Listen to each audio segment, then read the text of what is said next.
Arvar alavo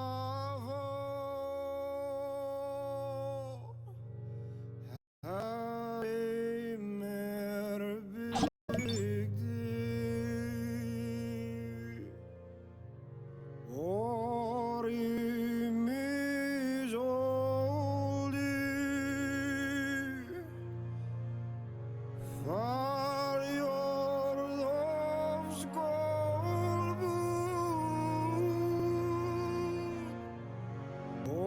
Orimiz oldu Faryordovs golbur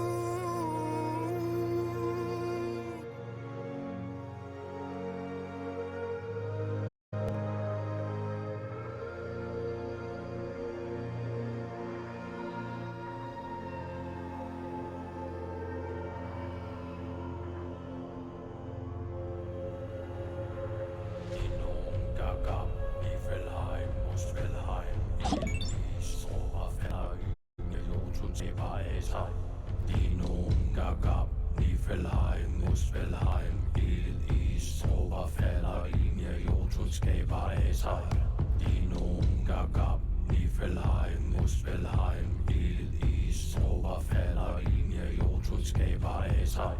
Dinum, Gaga, Niflheim, Muspelheim, Ilvis, Oberfeller, Jotun, Sebaesai.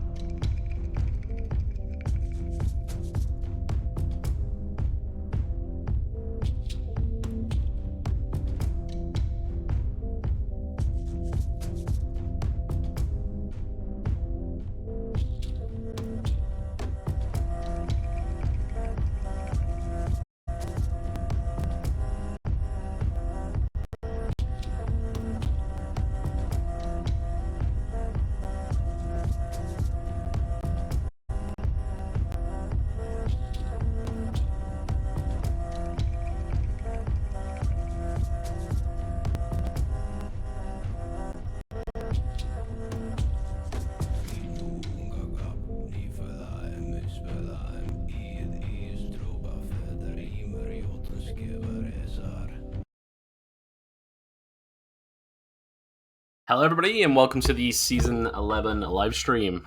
We are going to go through a few things before I get the rest of the team in to discuss what they've all been working on. If you guys have any questions as we go through as well, feel free to ask anything at all. If it's related to the server, anyway. So starting off with them, we are obviously back on the Savage Wilds map now after 6 seasons, so a couple years. We've not been here for now. And since we last played, the map has grown significantly, even bigger than last time we played it. So there's a lot to explore. There's a lot of changes to the meta, and there's a lot of changes to what we can do as a DM team in terms of hiding things around the map. This place is pretty big. So yeah, to discuss what we've been talking about then so far. So we've got the new season DM event was a season DM event basically. So this is a season-long DM event that has like a whole story arc that everybody can get involved in if they want to, and that was really requested by you guys in the survey as something we brought back. Because it's something we've done in the past. We stopped doing it because it had mixed results, but people really wanted us to do it, so we've brought it back again. And this season we're going to really be focused on the Vanir and Aesir tribes and their conflict. The conflict is basically going to be based out here, up in the frozen north, with the Hyperboreans nearby as well. And you guys will get the chance to work for either side in this war, and assist them with building up their strength, dealing with any problems they might have, and hopefully coming to understand why they're fighting, and what has changed. Because as you can see, in the Savage Wilds, much like in the Exiled Lands, they do actually live together originally, unlike in their homelands.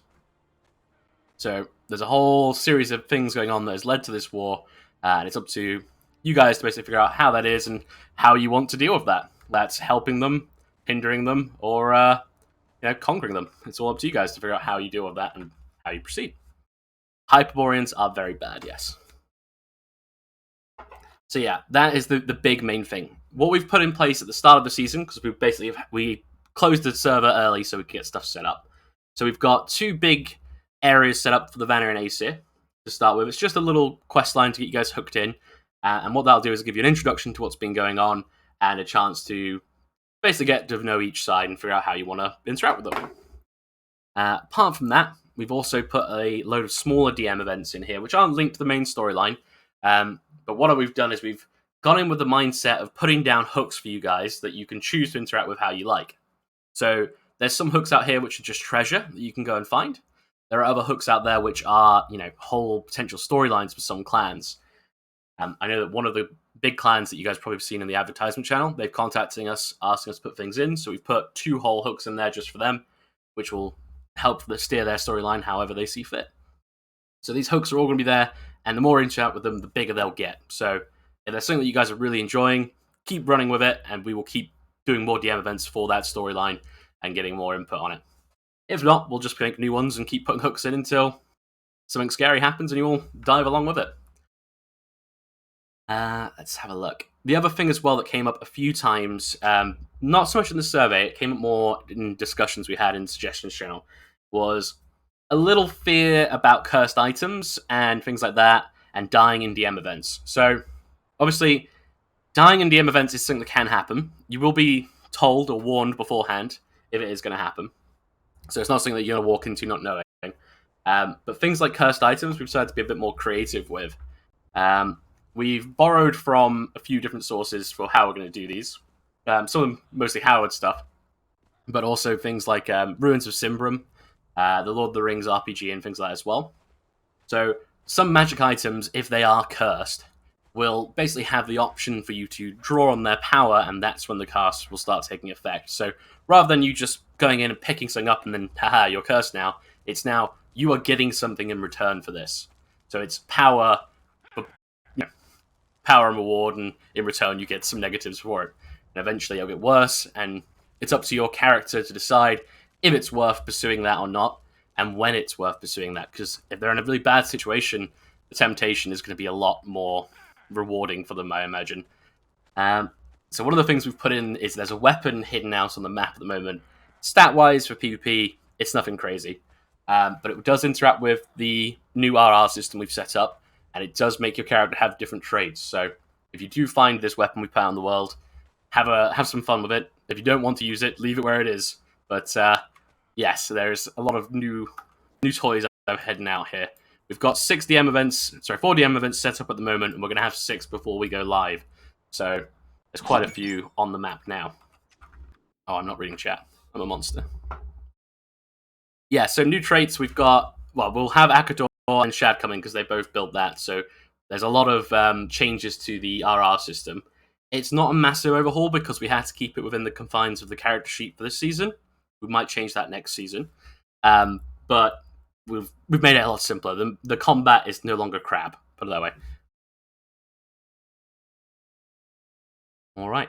Lower the bazaar prices. I don't control those. Is there any other questions I missed? No, that's all good.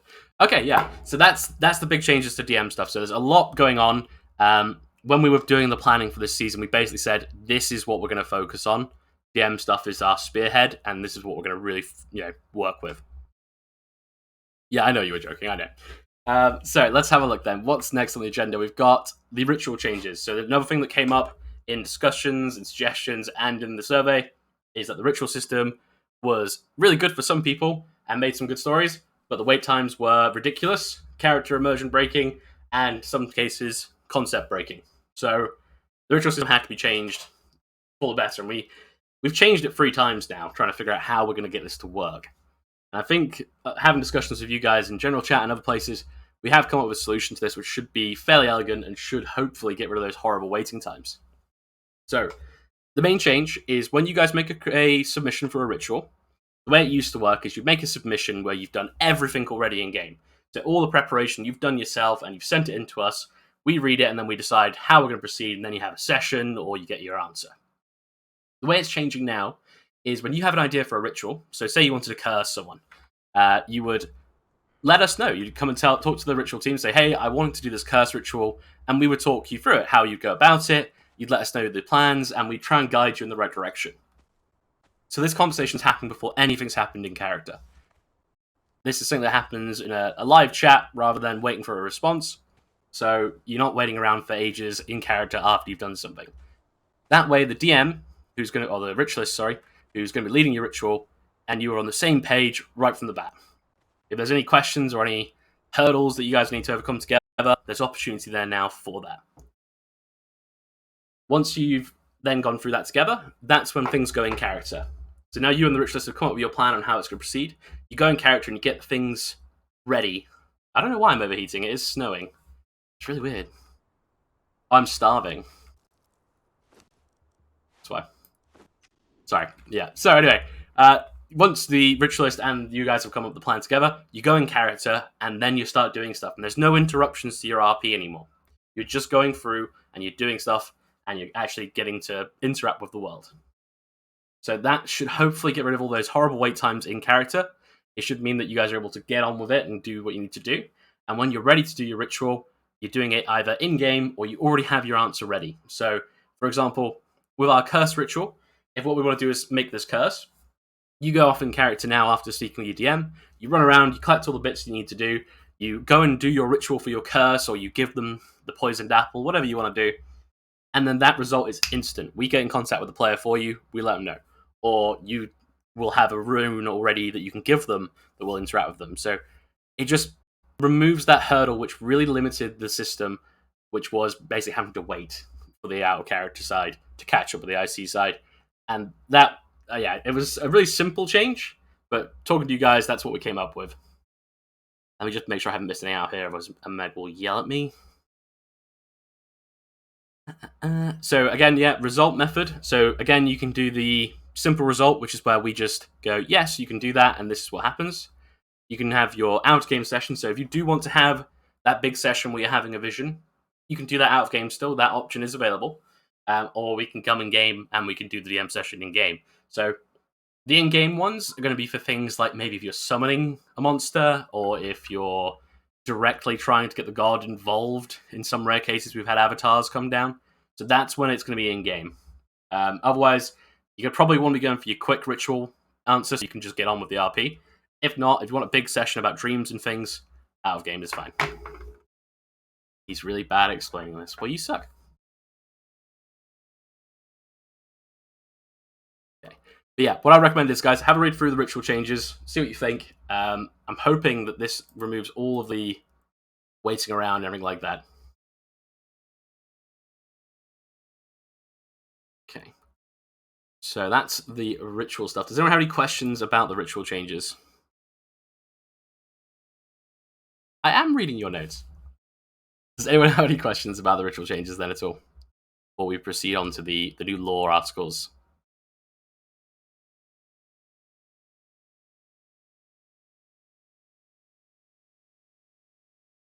Alright, what's the question, Scar?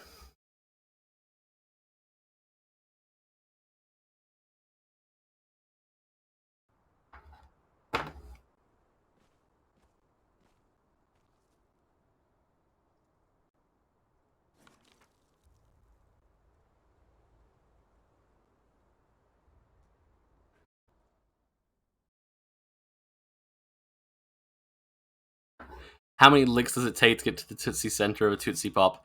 I'd say at least 17. I was told there would be cookies. There is cookies in game. That's definitely something you can spawn in or craft, I suppose. Yeah, so for those of you who haven't done Savage Wilds yet, this is Maroon. So this is the Stygian Relic Hunter equivalent of base. And it's this big multi-tiered. It runs from all the way here, all the way up this cliff, and all back through here.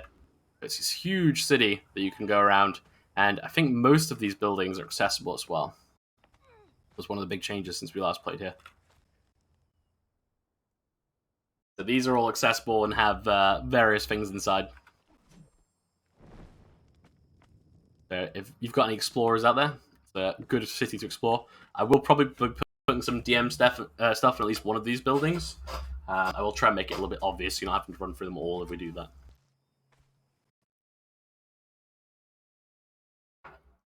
If doing DM style rituals in game will be long, too, or short. So the way it would work when you're doing a DM ritual in game is, again, all that preparation that you do out of game will be first. And that's so that it doesn't slow down the in-character interactions or anything like that. And then it means that the day that you're doing the rituals, so you and the DM will agree together and do it that day together usually. But it's going to be a lot of situations where it's going to be between you and the ritualist to figure it out together and come up with a solution that works best for the player, basically.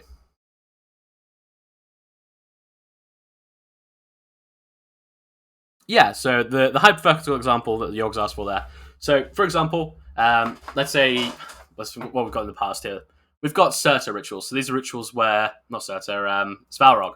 Where you're doing rituals for Forge Masters. So if you wanted to do a ritual where you wanted to craft a sword that had the spirit of a monster you'd slain trapped inside of it. That's something we've had in the past. That was a really cool ritual. What you would do is you'd come to the ritualist and you say, hey, I've got this plan. I want to make this sword. I have this part of this monster. I want to include that in there. This is what I'm going to do. I'm going to forge this weapon, and this is how I'm going to do it. Does this work?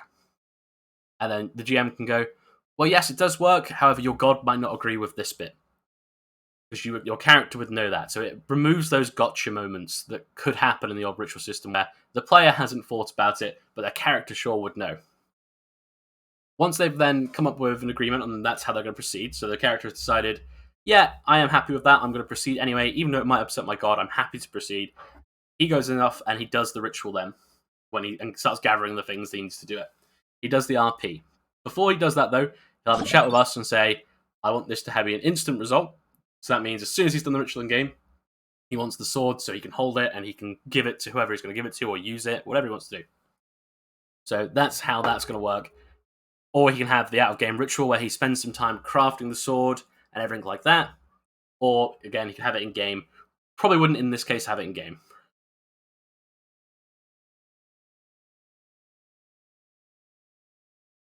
What was that question? I missed one. Within a system, how will it affect the ritual creation CD to make another? Yeah, so as Meg said, it is going to be dependent a little bit per ritual. So, yeah, bigger stuff's going to have a big cooldown potentially. It really depends on what you're doing. A lot of it's going to be a little bit grim darker, so it's going to be things like your sanity perhaps are waning or something like that, or it might be that you're actually injured from your previous ritual. So things like that might slow you down, but as I say, it'll be discussed with the ritual team at the time, and they'll let you know. We'll try not to do cooldowns too long, because I know like 2 weeks cooldown in a 3-month season is quite a lot of time, especially if you're trying to get through things. So we're not going to try and be too harsh on it. But at the same time, we don't want people to be able to power through everything super quick and just ruin the progression a little bit. So how much would be considered a big CD time? So I would say a week is probably a big cooldown time.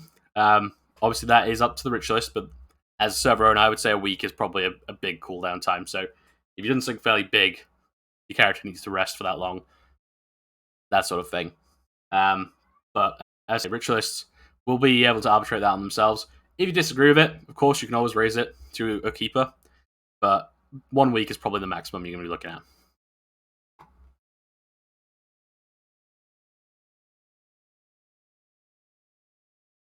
Very interested in that new RR and trait system. Is there a list of changes somewhere, or will it be a surprise? So we're going to get the guys who made the RR changes to come in and explain everything they've gone through. I don't want to spoil it now, but it'll be on this stream, so it'll be in the next couple minutes. We're just going to do the lore stuff, and then they'll be on to talk about all the changes, because I think it's one of the more exciting changes as well. Okay, so what we're going to do now then, unless anyone has any other questions regarding the ritual stuff, we're going to get the person who's wrote the new Zamorian lore in, because that is a fairly big change, because I know a few people are playing Zamorians, so this should be good. Okay, I'm just going to move them up now. Hello. Hello. Hello. So this is Trenser, for those who don't know. So Trenser randomly asked us when we were getting ready for the new season if they could touch up the Zamorian lore, and we said yes, so they did. So what drew you to wanting to redo the Zamorian lore? There you go. Honestly, it just came when I actually made a Zamorian character, and the lore there was just very. There was nothing wrong with it. It was just too small. Like there wasn't a lot of stuff to bounce my ideas off of without kind of making up my own stuff. So that's why I asked if Oh, loud? Am I too loud? I mean, you're not too loud for I me. can speak quiet. Okay, I can speak quieter. Loud is best scream. Not loud Hang on, enough. One second, let me turn to down on my side then if they're loud.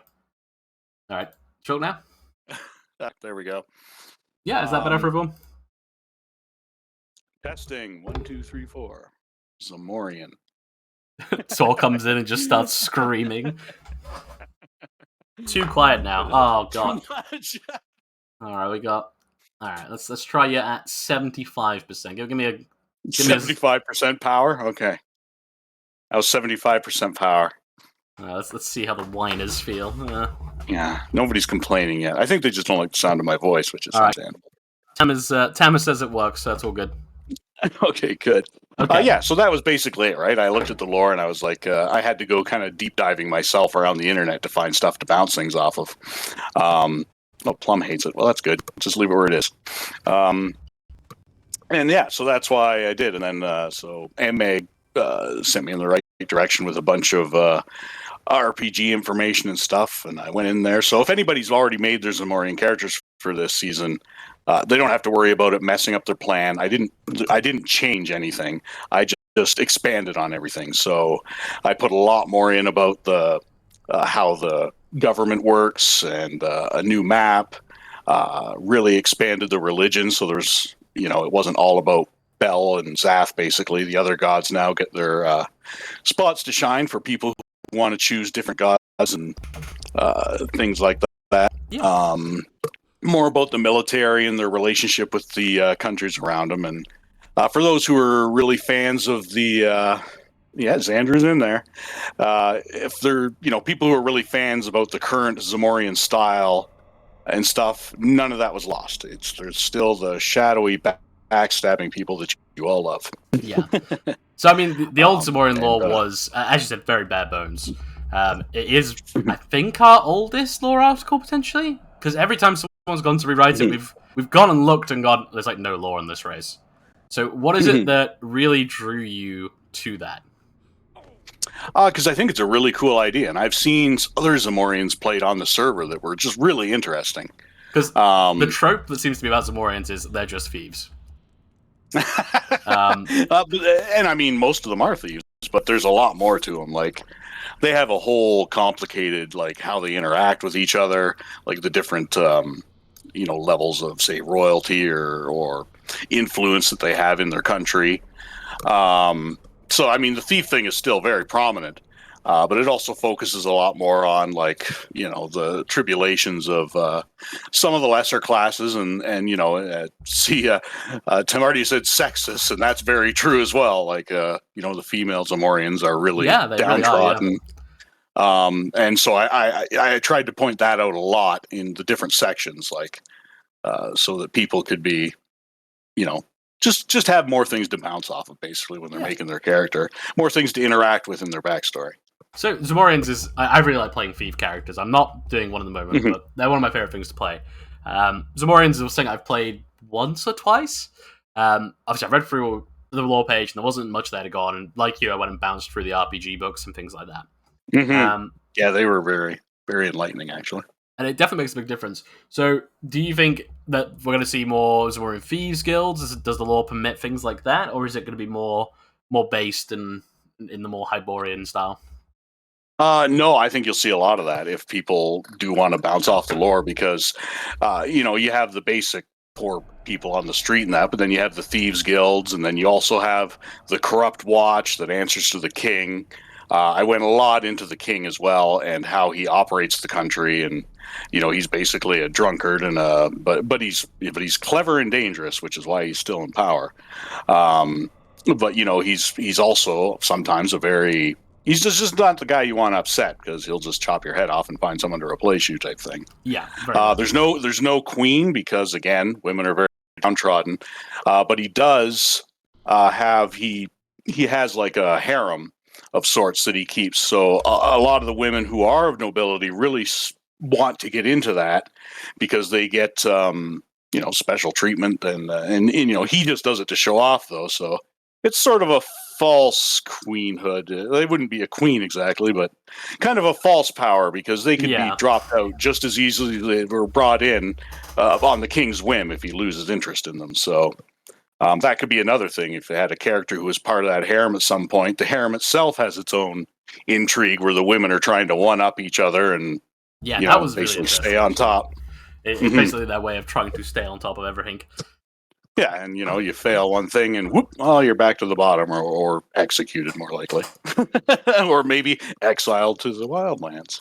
Yeah, I mean, Ultimate Empire, someone made that reference. I mean, I don't think the Zamoran law is too based on it, but the harem stuff on there is very much like that. The Ottomans did have a lot of female politics going on within the harems themselves, so it sounds very similar to that. Yeah, and I got some feedback on my first draft too from Akador that was very helpful. Where, like, what happens if you know they do fall out of order? Or what happens? So I went into a lot of that kind of stuff as well. Yeah, that was good because that basically it was a good first draft, but when Nakador went through with you, it seems to have brought it all back to life in a better way, which is nice. Yeah, it reads a lot smoother after the adjustments, right? Yeah, it definitely does. Definitely does. Because when you're writing something, you in your head you're like, oh well, this all adds together nicely. But somebody who doesn't know every thought in your head reads it, they're like, well, you kind of left out something here. So no, I think it's really good, and I look forward to feedback from other people too. Like, you know, if there's something that the community sees in it that is like, oh, that shouldn't be there, or maybe it should. I'd like to hear about it going forward. Yeah, I mean, I think that's something to address as well. Usually with the lore article, guys, when we're going to do something on stream with it, we would push it out beforehand. With the new season stuff, we've been actually focused a lot on in-game, getting stuff ready. So Omega hasn't made it all pretty and ready to go yet, but the lore is there. So if you're playing as Zamoran and you really need the lore, we can send it to you, and then we can get it posted up, hopefully tonight or tomorrow, depending on how things go. So we've got a few things left to do before the season goes live.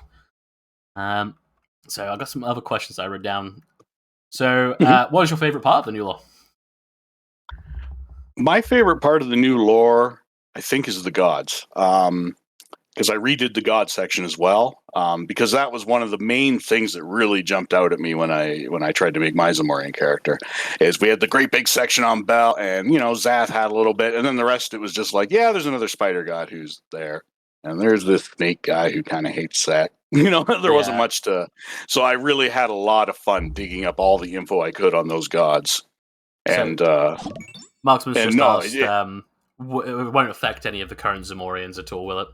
No, not at all. Because I didn't change anything. Anything that was in the old lore is technically still there. It's just more explained, more, you know, fleshed out. But I didn't. Yeah. There was nothing in there that I looked at and said, "Nah, that's not Zamorian," and took it out. So it's all still there. Yeah. So with the lore reworks we're doing at the moment, because there's cults, yep. There's 4 lores going on right now. Lore rewrites going right now. They're all designed so that if you're playing a Zamorian or a Nordheimer, anything like that in the moment, if that new lore drops, it's still relevant to you. It doesn't kill your character, ruin them. It should enhance them.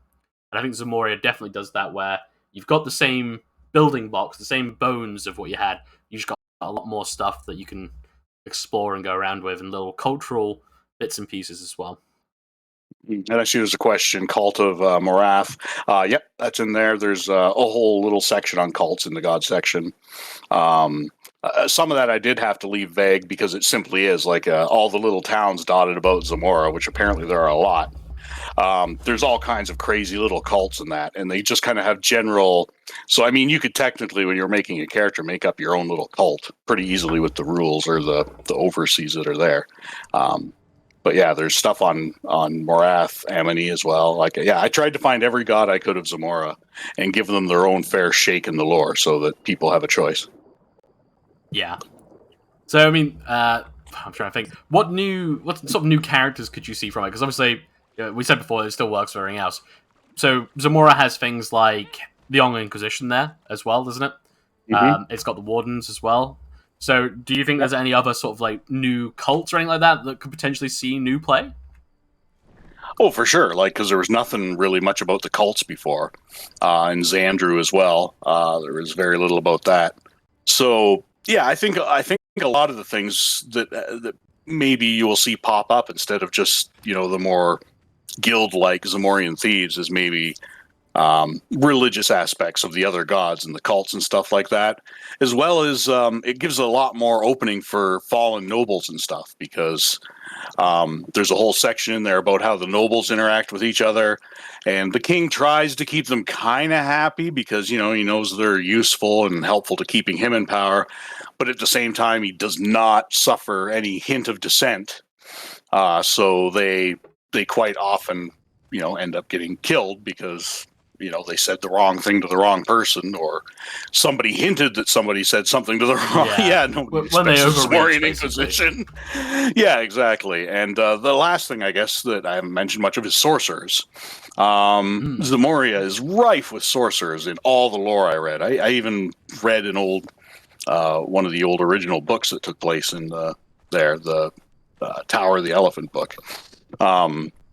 Just to get a hint of what Howard really wanted with the I'm trying to think of the right word. The image he was trying to, yes, the vibe he was going for. So, and that actually helped me a lot. And so the sorcerers don't walk openly, but they are known about openly. It's sort of like that, talk, don't talk.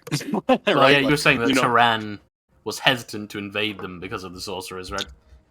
Exactly, because the army in Zamora is more settled for hunting down people that upset the king than actually fending off an enemy force. Like, any of Zamora's neighbors could technically just walk in and crush them army-wise. So the king uses the sorcerers. He kind of lets them do their crazed things in the background behind closed doors, under sort of the unspoken rule that when he calls upon one of them, they're there for the court.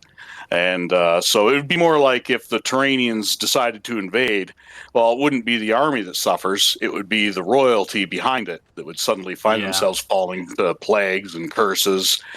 And the fear of that, like if he has emissaries comes, he will often bring one of these sorcerers out of the shadows to put on a show.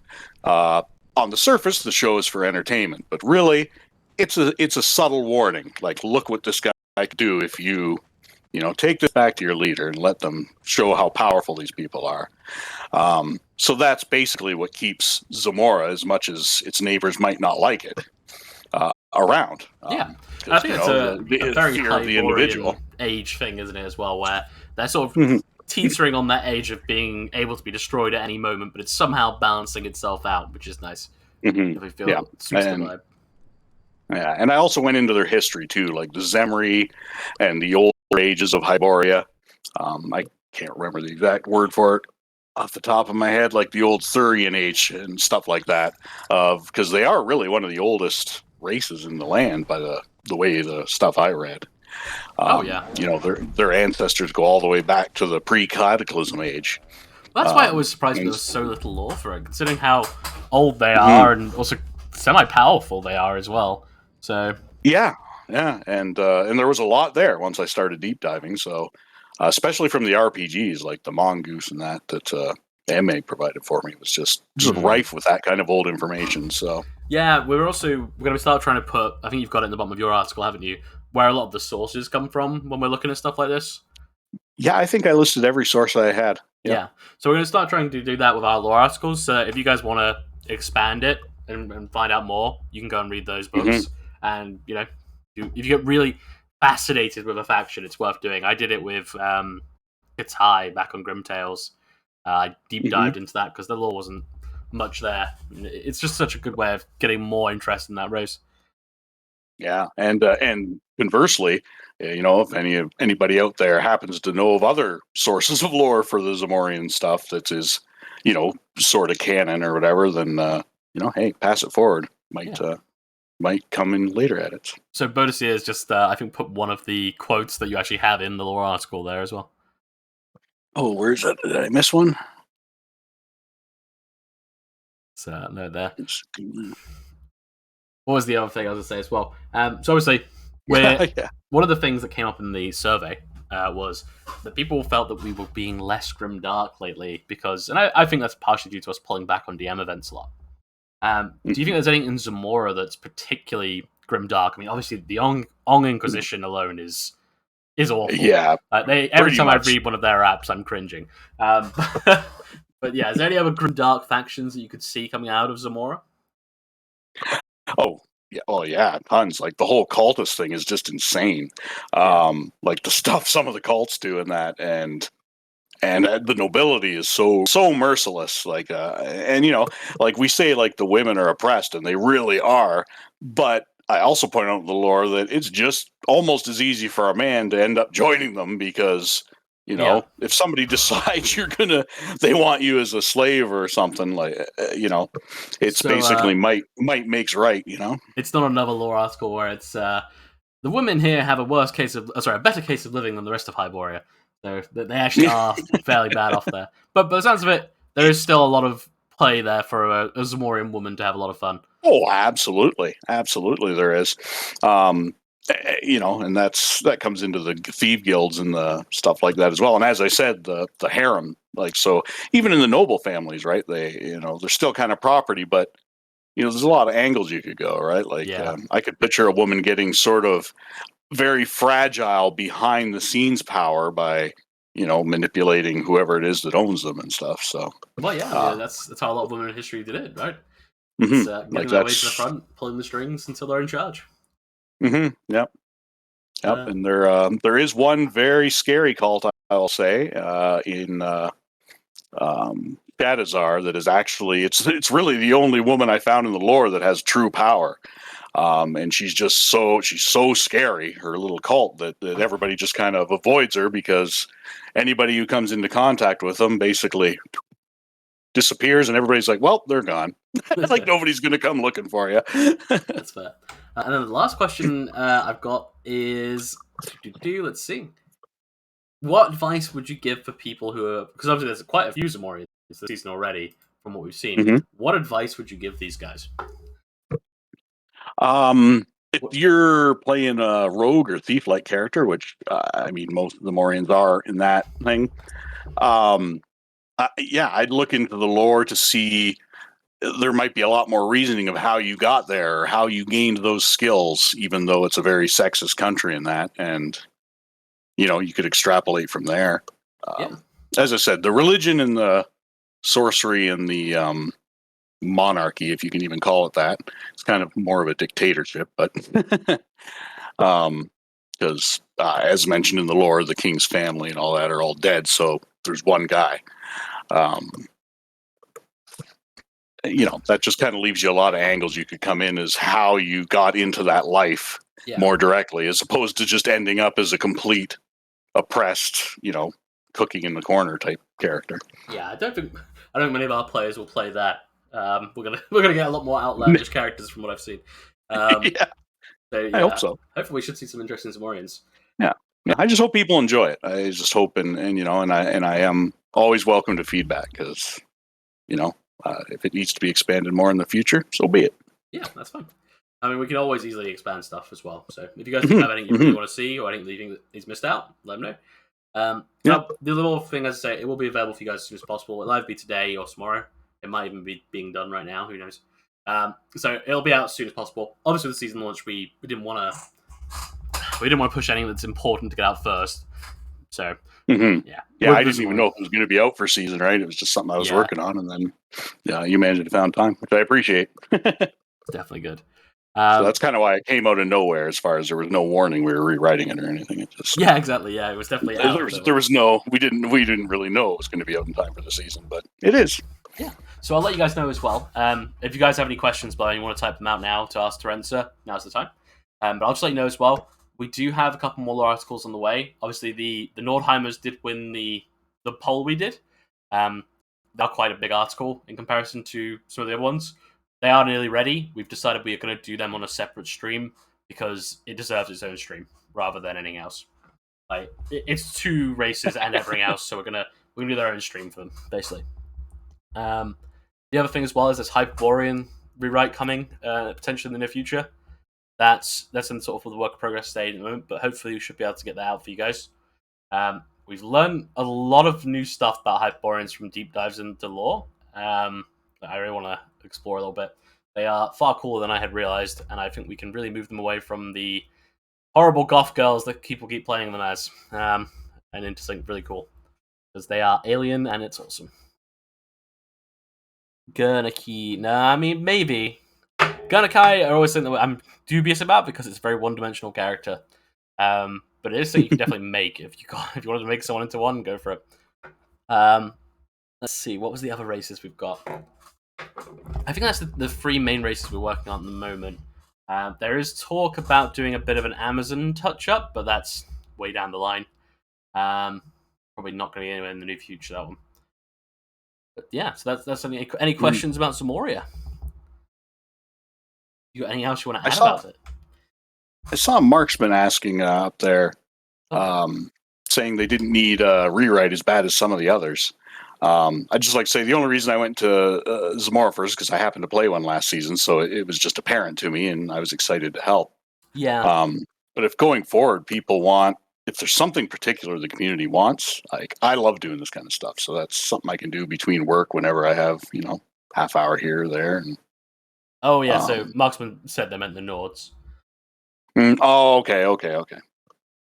Yeah, and also they asked if we're doing Stygian. We are doing Stygian as well. That one is not being worked on this moment in time because we're doing the new season stuff, and Meg's doing that one, so that'll be when there's time thing. I don't think I can make the server day without showing you everyone's Steam ID. So if anyone on the server can make it daytime, that'd be amazing. Let's go back to Kavansk. Good old days. Yeah, Zamoria really needed it. Stygian lore is not great. It's old. It's very, very old. It's not from our server levels of old. So it needs some love. And thank you for having made it daytime. Man, this used to be one of our biggest bases back in Season 5. 6 seasons ago. Right, so next up we have the next lore article. I'll keep you in hits, Renser, because you helped with this as well, so you can bounce ideas. Sure. So that is the Hellspawn rewrite that we've been working on.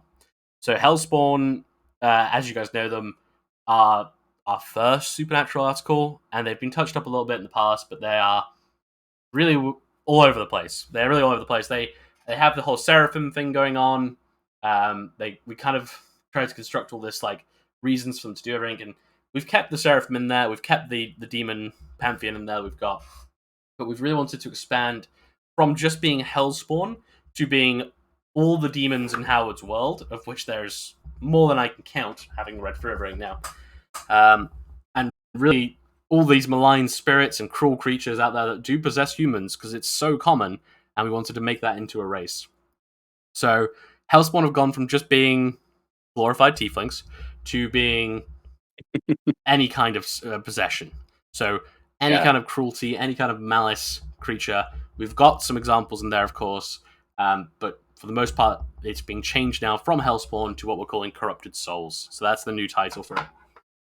And because it kind of makes sense after learning more about the deep lore on it, why everything in this exiled land seems to drop demon blood. Because in his vision, it was like everything was a demon, basically. Yeah, it is crazy. It wasn't like human. Yeah, it's like a large snake in Conan is referred to as a demon. A creature of Cthulhu ethos is a demon. Everything is basically demon.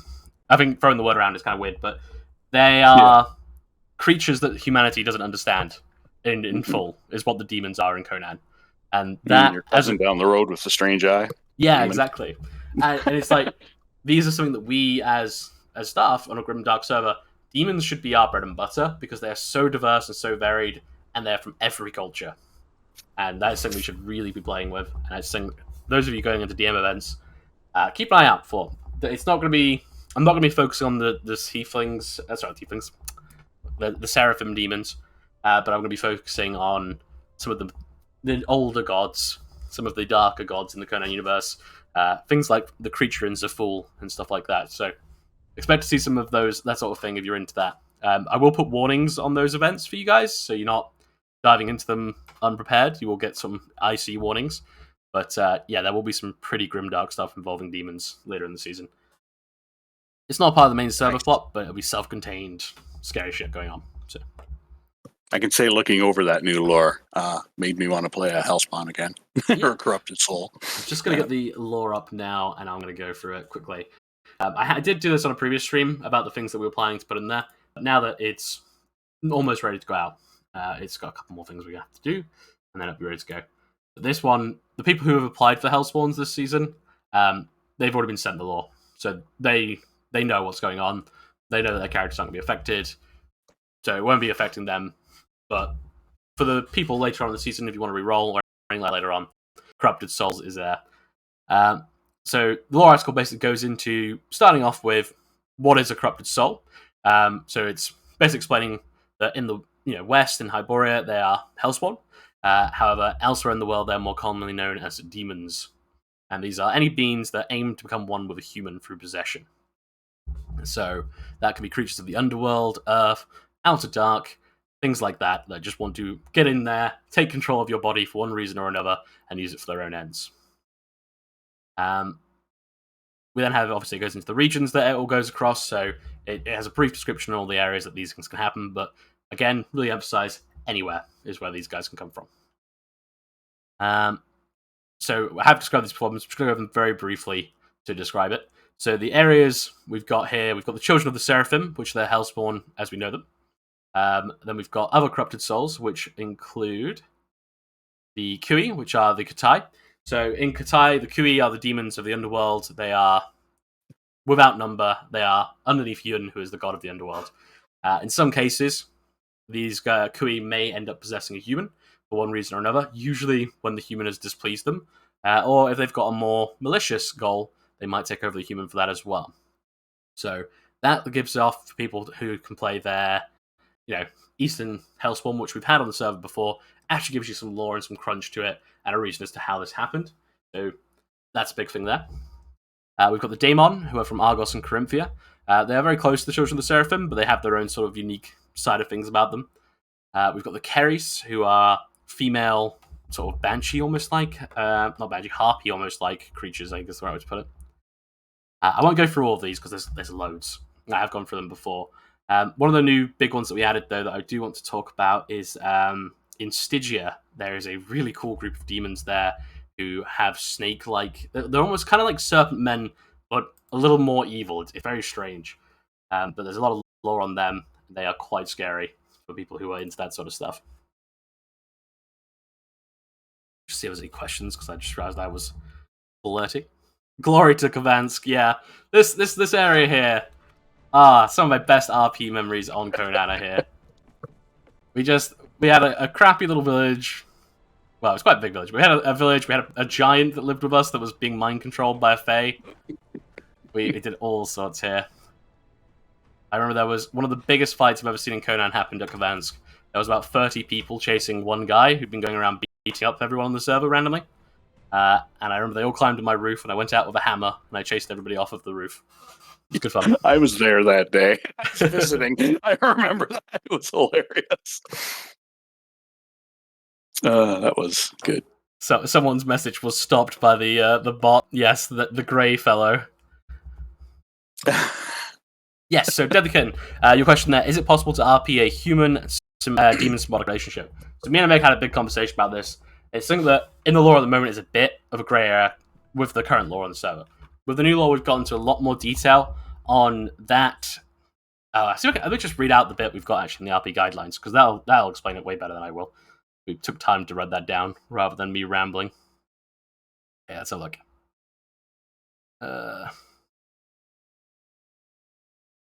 So, this is something I wrote down and Meg's put in here. So, to play a Corrupted Soul offers a unique gameplay style. This is due to you playing two characters within one body. Will you choose to play as the entity that is taking over the human, or the human that is fighting for control over their own body? Perhaps you will play as both, as the two conflict, contradict, and unite in various matters during their existence as a symbiotic relationship. So, what that means is, you can play as the demon if you want, and you can have, you're beating down this human, you're bullying him. You can play as the human as you desperately try and keep control, and this demon keeps lashing out at your friends and family and everything like that. Or you can play as both of them. You can make both of these as separate characters and have those flashes as they come to the surface and make this really wild character that just has so many things going on. And if you write a cool app for this, you're gonna have an amazing character, I think. The main thing that we wanted to do with this lore entry is open it up to more of Howard's World. Get it away from the Seraphim a little bit, but keep it there for people who like it. I mean, I like the Seraphim stuff, so it just opens the world up. So it basically gives you guys a hell of a lot more freedom of how you're going to design these characters and how you're going to play them.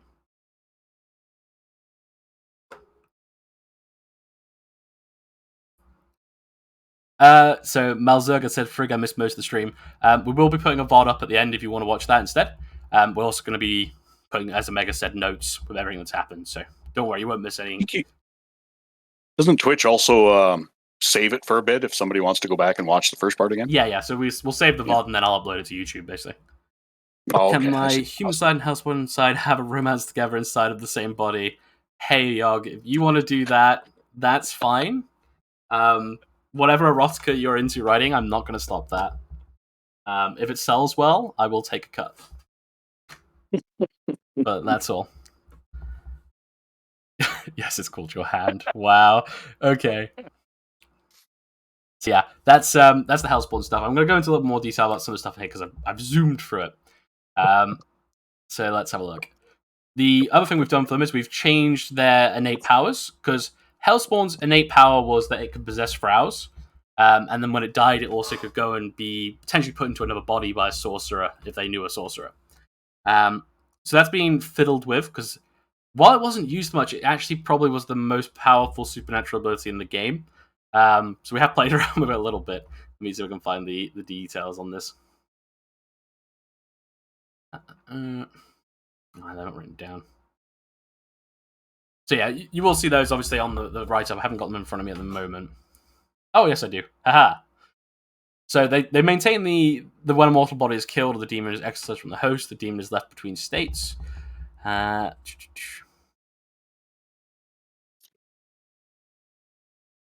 so they still have the ability to jump between souls in certain ways, but there's small limitations on that. They have their sorceress blood, so they have +5 to sorcery. So if you're playing as a demon host, you naturally have the ability to use magic. But I would advise some caution, especially if you're playing the more human side, to just be a little careful with that. Because obviously playing with demonic magic, depending on what your host is dangerous.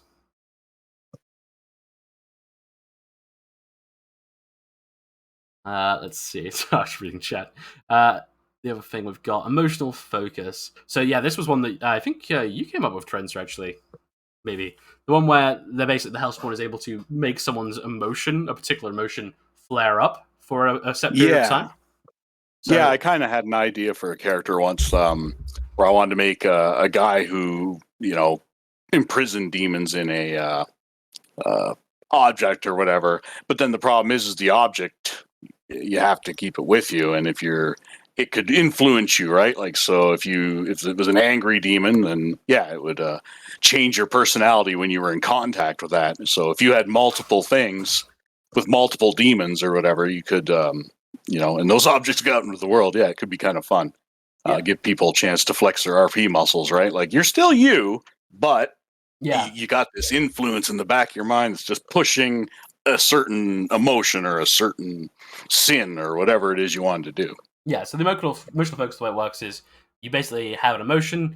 If you're playing one of the Seraphim, it'll be the one that you're linked to usually, so like greed or anger and things like that. Mhm. And the player gets a little message come through saying your emotions in this area are feeling really pushed. There's a bit more detail than that. But basically, you become very angry, for example.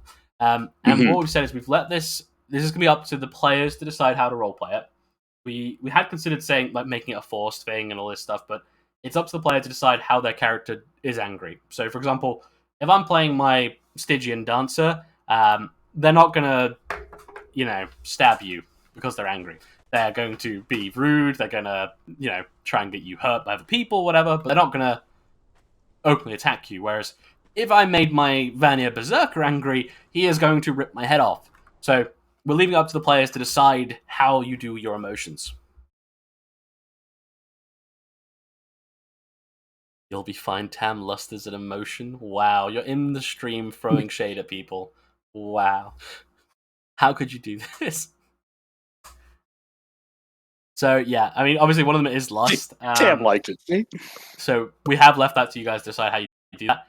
If you're affected by this spell and you don't want to do, you don't feel like you need to do anything, but it is there for flavor. So if your character is suddenly feeling very lustful, they might decide to leave and things like that. So up to you to decide how to RP that.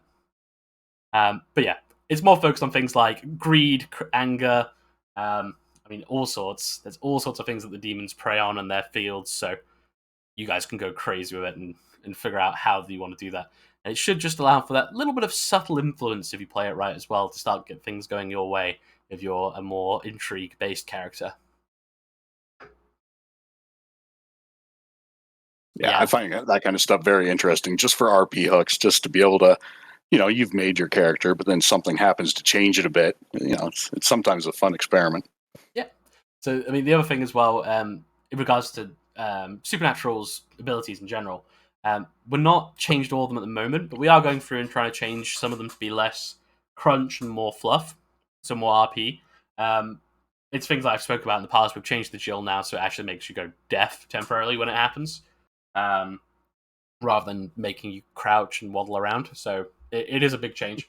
And we basically want to have these more as RP of stuff that actually lasts beyond the combat and isn't just that, oh, for fuck's sake, I have to crouch now.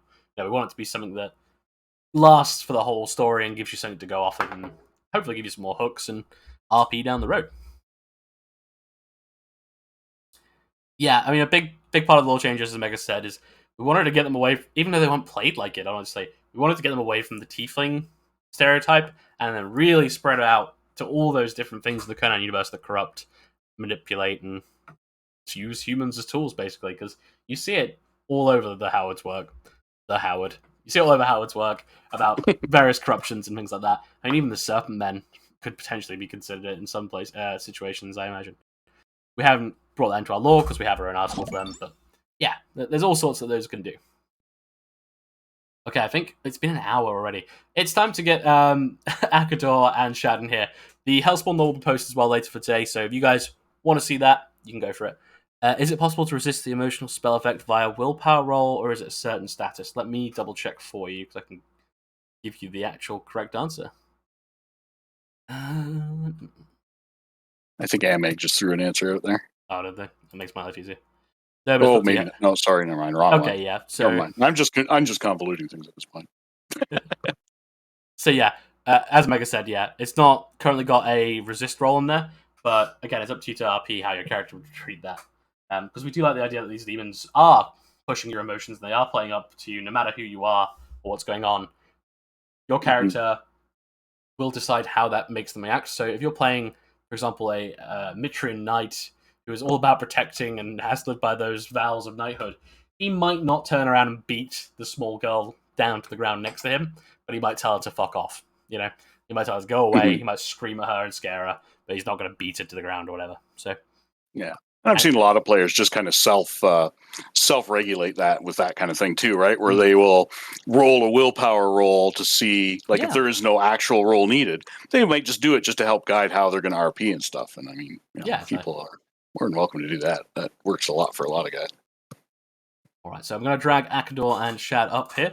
If you're both listening, if you want to teleport over to me, we can begin the demonstration on the new RR changes. That they both have done this on their own, so it is been awesome.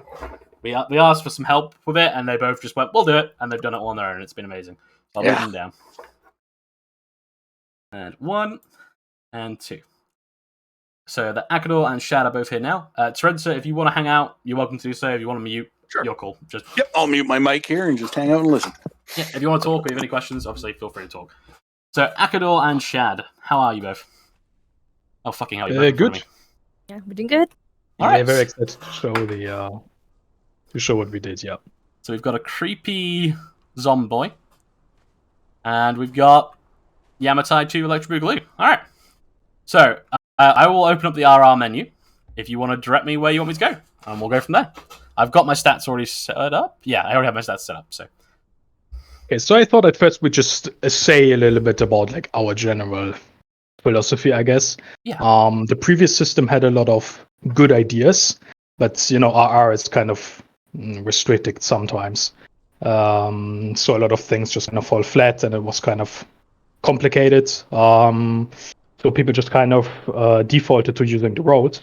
So we wanted things to be more transparent, easier, and we wanted to give people, actually a reason to use their abilities. Have them be a quality of life improvement instead of a hindrance, I guess. Yeah, because they definitely were. and- I mean, we had a dice combat event this season, and it was awful. The Omega was literally changing User the rules entered your midway channel. through because it was so buggy. It didn't quite work out. Hang on, I'm in TeamSpeak and someone just joined my No, channel. no, my bad. I'm good. Don't worry. Channel switched. That's hilarious. That's my cousin. Okay, so yes, what are the main things that you worked on then, Akador? Where do you want to start off with? I thought we would kind of, first of all, just as a like 2 disclaimers, I guess. No skills and no attributes were changed because people were already handing in their character sheets. So we didn't want to have people send in new character sheets. So Yeah. some stuff that is new, like stamina, which I'm going to come back later, or we are going to come back later, is there, but it works with the skills that are already there, and it's not an attribute, so it doesn't change anything on the sheet. Yeah, I said that at the start, so it's basically there so you don't have to make new sheets, and we will be looking to change it more later on, basically. Next season, perhaps. Yeah, exactly. And then, I mean, you already said second thing. First of all, that's kind of twofold. Shed and I have been working like on our, let's call it on our own time, not on company time, quote unquote. Yeah. On like our own more expanded system that's hopefully going to materialize into something. And we really want community feedback with this because there are a lot of new roles. There are roles that were changed.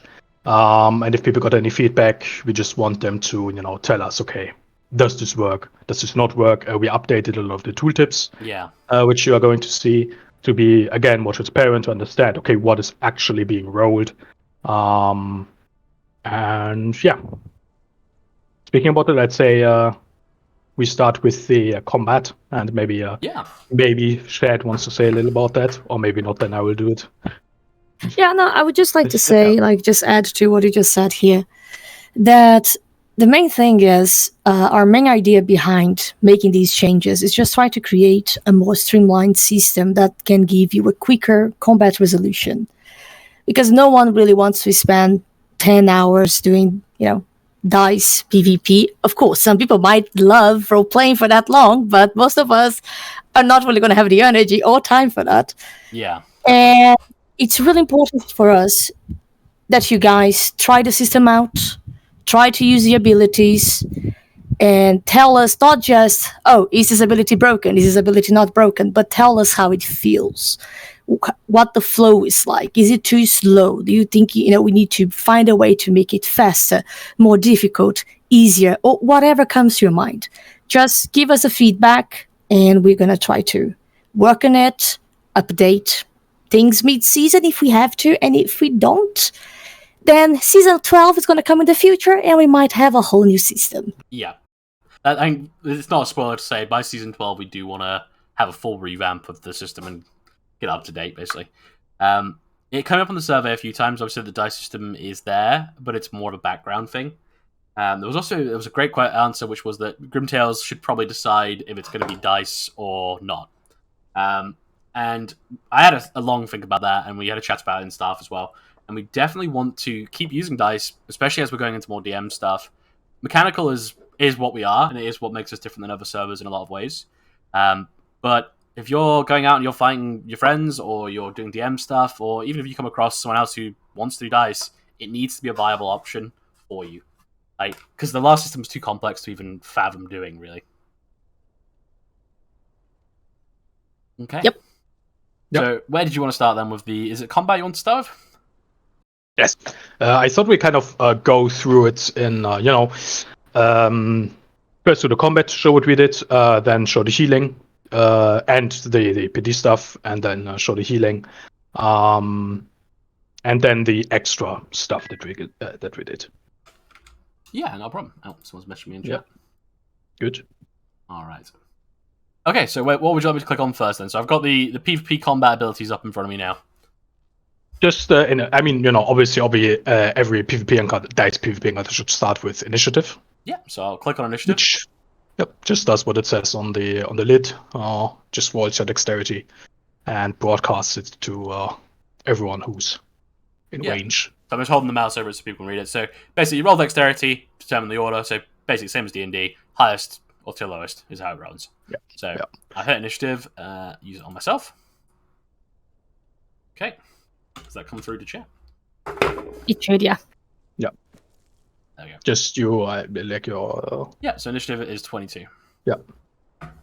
So One thing with that is, for example, just to explain to some people, some restriction with our initially the idea shared has what that it would roll for every target separately, and then show their initiative, but that doesn't work. It just RR just doesn't allow it. So that's the kind of stuff where that's why everyone has to use it themselves. Unfortunately, one using it for all didn't work. And then once the initiative has been decided, in this case, Nephi would of course start first, and Shad, and then I. You got the 2 melee attacks. The I've got Dex and I've got Strength. yeah, the strength and the and the dexterity. Obviously, at first we were thinking about potentially making it so that it automatically rolls which one is highest. But there are some people who are going to have strength and finesse, and they might not have a strength weapon at hand. Or for some other reason they might want to use finesse. That's why it's two different abilities. Yeah, sorry. So finesse is my main stat. I've got 0 in strength, so Yeah. And yeah, Ankh, like you said, it is hard to get right without taking edges over complex. And that was kind of the problem with the previous system. Yeah. It was extremely detailed, but that was to its detriment, basically. So we wanted something that is simple, and it says, roll your finesse or strength melee combat to strike against your opponent's defense score. Then if you look at dice, just hover over defense score.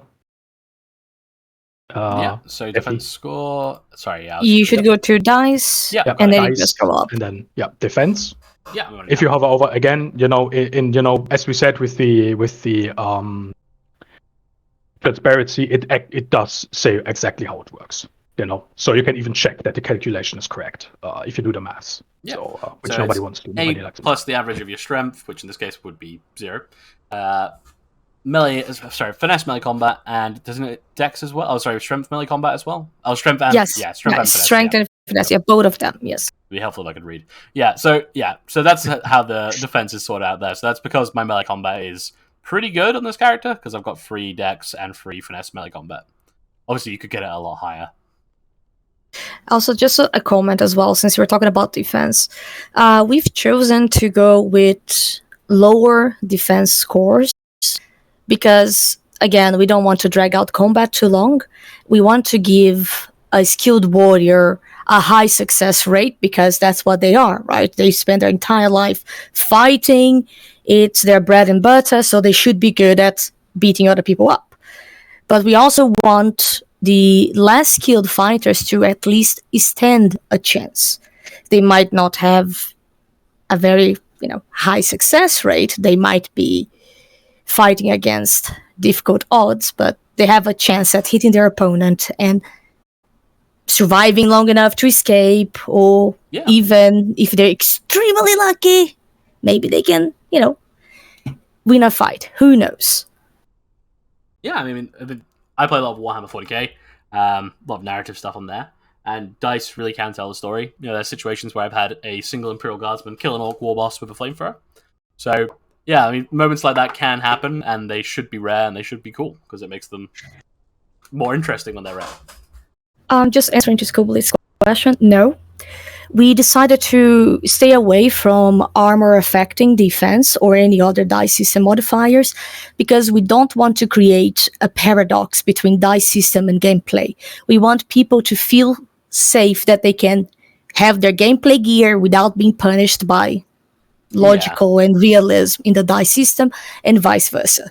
Yeah, and the reason for that was because light is basically what you wear if you're trying to do serious PvP. Heavy just isn't very good. Whereas in character, you might be wanting to wear plate and whatnot. This way, it just keeps it really simple and nice and quick as well. Yeah, and just really say every, when you try to calculate something for some reason, every calculation automatically rounds up if it is 5.5 or above, and we didn't change that. So for none, so it's always going to round up. Yeah. Just so you know. Like Ankh just said as well, there's a big PvP change coming, which might make PvP a bit janky, so this system is here as well, if you do want to not have to roll around a lot. So, Yeah, for Yes, people who want because it, we it's all definitely- we all love people rolling around on the ground and poking each other with a stick occasionally. I do like making people use spears. Sad. Yeah, I mean it's fun. But yeah, to continue, if you actually press Attack. your melee combat, Yeah. Yep, So if who it should I is- go into? Akador or Shad? We'll hit Shad because Shad's ugly. Look at Shad's character. Wow. yeah, Is it just because I'm a zombie? she Yeah. deserves. Wow. Wow. For some reason, You'll my be text hearing from my box lawyers. is being buggy. I think it's because of the stream. So it's not popping up automatically. There you go. So I Yeah. struck her. Yes, and something you will notice is it shows the roll, but it doesn't show the bonus.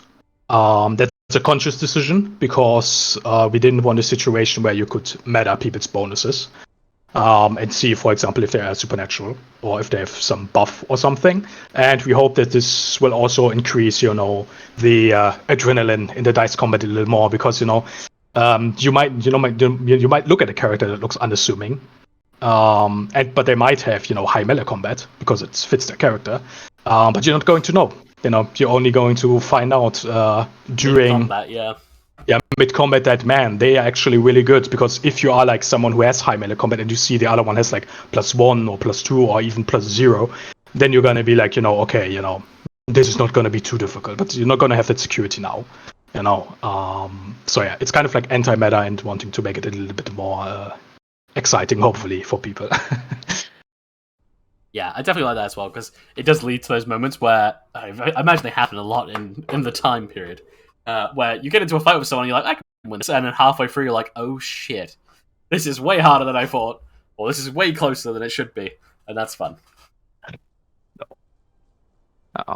Again, to reiterate, the defense is calculated by a base of 8 plus the average of your strength and finesse melee combat.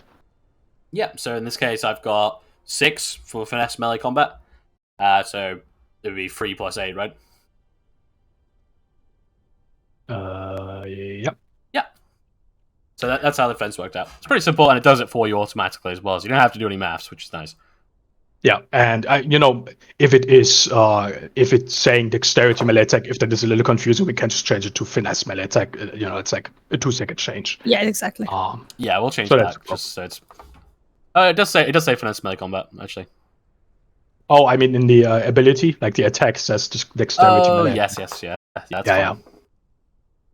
Okay, so I've hit Shad for 1 damage. So what next? Yep. Just to answer the question, is there any way to make the bonuses on any roll, and if there are, which roll items will be hidden too with the skill checks? I mean, yeah, that's all going to be hidden. The only thing that people can see is the result. So if you get a buff, or if you get like a rune or something that buffs you, people aren't going to be able to see that. Yeah. So supernaturals. I think Ragma is actually directly asking for skill rolls rather than abilities. Oh no, I don't think we. That's something we haven't really looked at, actually. No, I don't think that's possible. I'm just saying that right now. With my current knowledge, I don't think that's possible. Yeah, but we'll take a look It might be. and we see. Yeah, that would of course be ideal, but we don't know. Yeah, I mean the other thing as well is if you do have to do that roll, you never have to explain to the player what it is. If they want to dispute it, they're welcome to raise it with the team. We can go, yeah, they're allowed, or no, and that's all they'll need to know in worst case scenario. But most people are pretty cool with it as long as you explain. I mean, yeah, Tim saying it's possible. So, I mean, after the stream, Akador and I, or as soon as we have time, we're just gonna sit down and get that solved. It's not a problem at all. No, and that's again where we said we're just gonna work with the community and see what works, what doesn't. Yes. So to not keep everyone here forever, the attack is straightforward. So now we're going to show the flee and chase, because there's obviously something that might happen. Yeah. And I'm gonna let Shad explain this because the whole stamina system thingy, that was like her brainchild. So Okay, so I'll try my best at explaining this. Basically, we did want to have fleeing and chasing being a part of combat, because not every character wants to fight, and when you're doing gameplay PvP, you can just run around, climb a roof, climb a tree, whatever, you manage to avoid your opponent. But in dice PvP, you don't really have that. It can be more difficult to solve, and based on our experience here, everyone has been dealing with it a little bit different. So we thought about making flee and chasing a skill challenge for those who might know the term from D&D. It's a mini combat game. Basically, whenever if you want to flee, you're just going to emote that you're fleeing, you're going to hit the ability, and it's going to automatically roll and see if you succeed or not. And if you succeed, your opponent is going to lose stamina, and Nafi is hovering on top of it right now. Yeah. Basically, stamina is your HP for chasing, and whenever you succeed, your opponent loses it. Whenever your opponent succeeds on either, holding you or running away, whatever, they lose it. So in 2-3 rolls, it's most likely going to be decided, and then people can just, role play the conclusion of the scene. And can you get more stamina, or is it locked at 3? It is locked to 3. Yeah. Maybe if someone actually wants to increase that, maybe they can do ritual, use alchemy creations, who knows? Yeah, that's something we can absolutely bake into the system. I have this great image of people using drugs to increase the stamina. We're gonna have the buff PvP meta now. Yeah, like they drink the drugs, they get +1 stamina, but the next day they suddenly have a splitting headache and some debuffs elsewhere. That could be interesting. Yeah, it can do that. If 2 people are chasing one, the person who is fleeing is just going to be at a disadvantage if the dice don't like them. Yeah. Okay, so let's have a look at how these flee work then. So, and just one thing more about stamina. The way we're doing it is stamina, you are going to regen it every hour, or when you rest, you recover all of your stamina as well. We're going to show the rest ability later. Yes. Just to show that it works. Because with our art, it's not always that easy to make happen, but we managed. Saying, our constitution might make either of those two a bit more interesting. On that, like if you hover over, or Nephi already hovers over the flee, then you will see that it rolls athletics or escape artist, whichever is highest. And it's going to roll against the chaser's strength melee combat or finesse melee combat, whichever is highest. First of all, we wanted to make it so that people automatically use the highest stat, so that they aren't because we felt athletics worked and escape artist worked, and those were both very underutilized stats. So this, I think, will make them more important to people. Yeah. We're going to come back to that later, but resistance also has an actual use now mechanically. So that's very exciting for any warrior characters, I hope at least. But yeah, we weren't maybe able to do it with every skill, but we tried to, make the underutilized skills more important and kind of reward players who are actually, putting points into what I would call non-meta skills. Let's call it that way. Yeah. Things that aren't perception is what you're saying. Yes. Or willpower. Or willpower. Yes. Perception, willpower are very overused, and I will just say the DM stuff I've been setting up, I've been trying to use a lot of different skills as well. So hopefully you guys won't have to just rely on perception. Yeah, it's OP as fucking D&D, and it's OP as fuck. And more. We can definitely look at that. As when the season launches, I'm just gonna ask people, do a few PvP fights or some scenes. Just try to role play it out and see how it feels to use the abilities as they are right now. We, just analyze it with the role play and then come back to us. Because for this first iteration, we just want to go simple, and after we get a first round of feedback, then we make changes. I mean, feedback is going to be pretty key to this as well. Cause, yes. I mean, getting into dice combat, you can do it between friends and stuff. Like, we can have little spars like this, but it's very different when you're in an actual scene, and you guys will need to test that, and we're going to need to test that. So let us know how you find it. There's a forum in the suggestions and feedback where you can post something, or if it's something you don't want to post publicly, you can always just make a ticket, tag Shed and I, and then we're gonna take a look at whatever the issue is and just take the feedback. Yes, feedback is very welcome and encouraged, definitely. This was designed with feedback in mind. Yes. So I would suggest just showing Flee and Trace for people to see if it Yeah, I'll pop if the Flee UI down. decides to work on your end. Okay, so I need to flee. I need to select a target for this then. So do I select?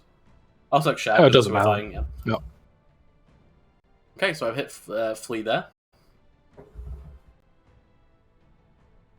Okay, why is it not bringing my text up? That's really annoying. Okay, so I rolled oh wow, I rolled 26. Look at that.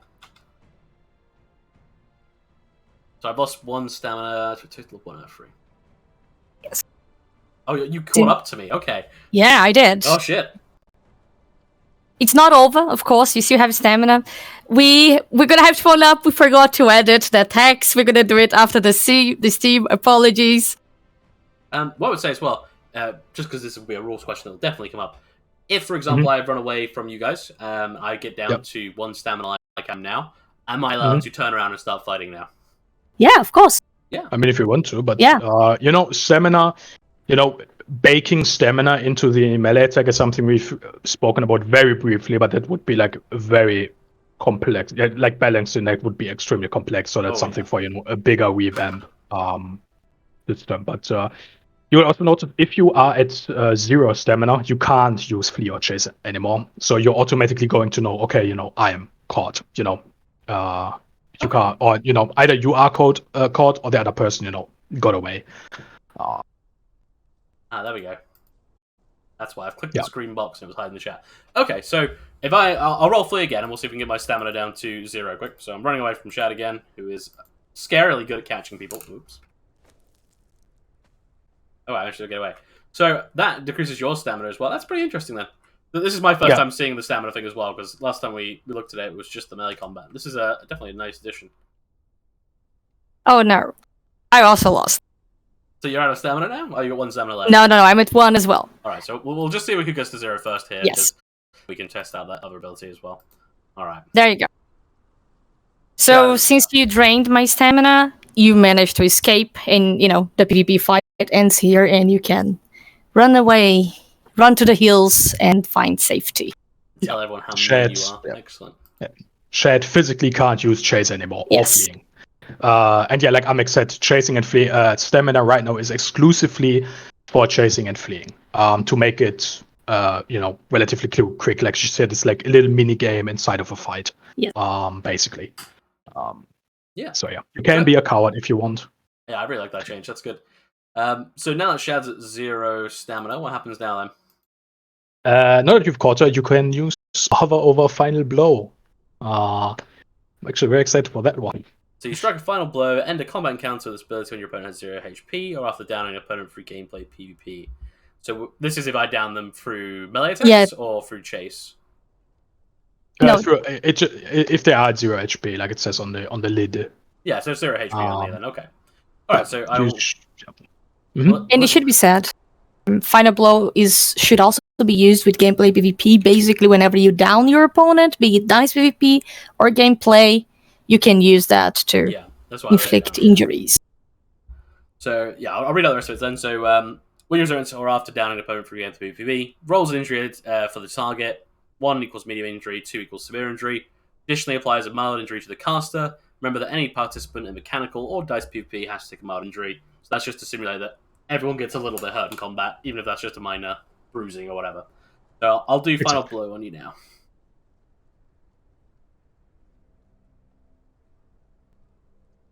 Okay.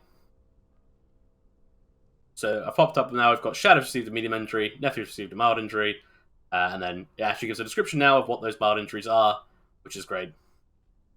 Yeah. Previously, it was like when you took an injury, you had to go into the Discord to check what your injury would include. So now we made it, not only does it automatically roll your injury, but it's also going to automatically tell you what kind of injuries that's going to entail. So you can RP that, and the person who RPs the final blow should or didn't. There were some people working parallel on RR earlier. That's why some things didn't change, but it should also include that you RP which kind of injury you inflict, because that's something that, at least in my experience, a lot of people have forgotten.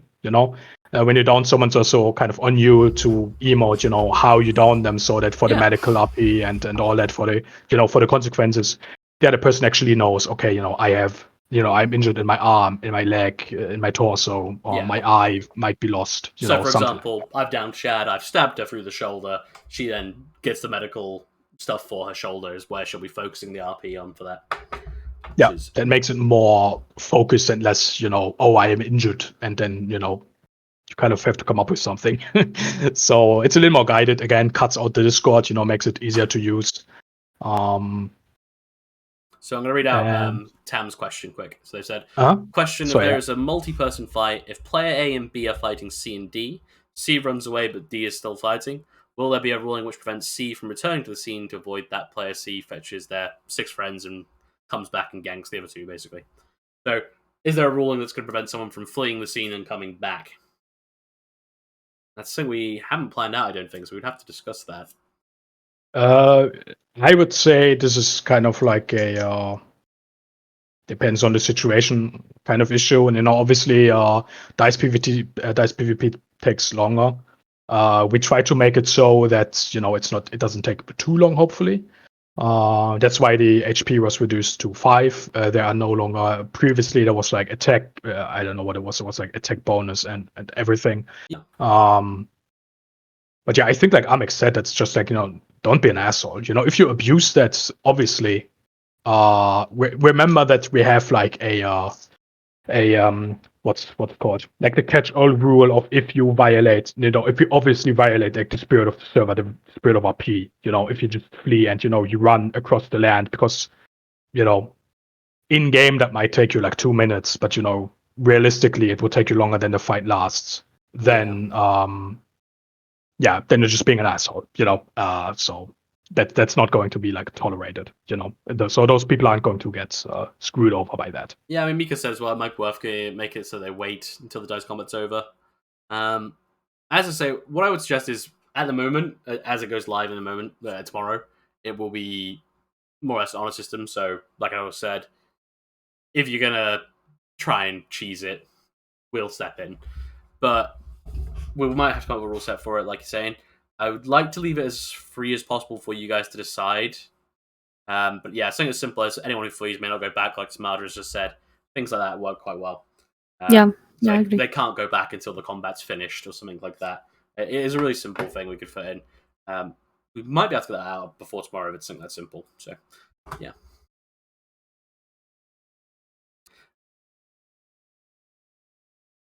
Yeah. So I think that is probably the best way, is just having. Yeah, we'll have to talk about that anyway internally, because we need to plan that out, because that is a good point about rejoining Dice PvP, because I don't actually have that much Dice PvP to have to worry about that with. But that is a very good point. I think that's something we should look into. But as they've said, on a system, so do try and be smart with it. Don't ruin the fun. Is there anything else as well? So now that Shad's been final blowed, what comes next then, Akador? Let's presume you want to be nice and you want to spare the Undead Abomination. Yeah, so that's a player death, yeah. Yep, so I can just use Hand of Mercy on her. Hand of Mercy. I can Hand of Mercy myself, excellent. Yes, you could. Alright, there we go. So I've done Hand of Mercy. You should have gotten again, I'm not sure like if it's safe because of the conflict, but I've just got Yep, you will have Shad, yeah. Yep, and above that you have, be mindful that the injury needs to be feasibly survivable for Shad, because unfortunately, I'm not going to call anyone out, okay, it's kind of difficult to gauge, like, okay, what is survivable, what isn't, but just like gutting someone in the middle of a desert and throwing them from a cliff is maybe not that survivable, just so there is no conflicts later where people think, okay, realistically my character would die, because a lot of players take that very seriously, the injury that is emoted for them. So just so okay, yeah, so do actually, you need to leave it open-ended enough, basically, which is Yeah. the reminders there. So make sure a stab in the gut or something like that is okay, but then stabbing them in the gut and throwing them to the hyenas and then leaving them, just try and make sure it's believable for the player. I know people will like to go very, very grim with their emotes when it comes to doing things like this, but yeah, just because there are players out there who will take it literally and be like, well, you've just emoted carving my guts out onto the floor. That's where I'm at. And yeah, just be mindful of that, and that's what reminder's there for. Yep. So now we can move to the healing system. This was kind of like a Problemkind. Shout out to all the Germans in chat. No, it was kind of like, an issue. Healing didn't work correctly, unfortunately. Because previously it was the case that if you used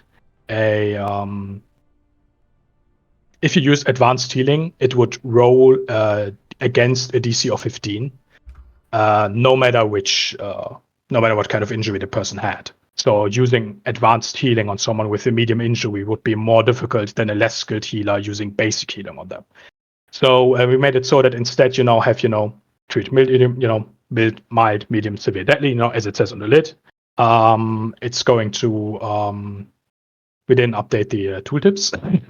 Sorry. But yeah, you're gonna use this on people that have the corresponding injury, and you can only use it on people who have the corresponding injury. Yeah, so Shad's got a medium injury, for example, so I would use treat medium injury for them. Exactly.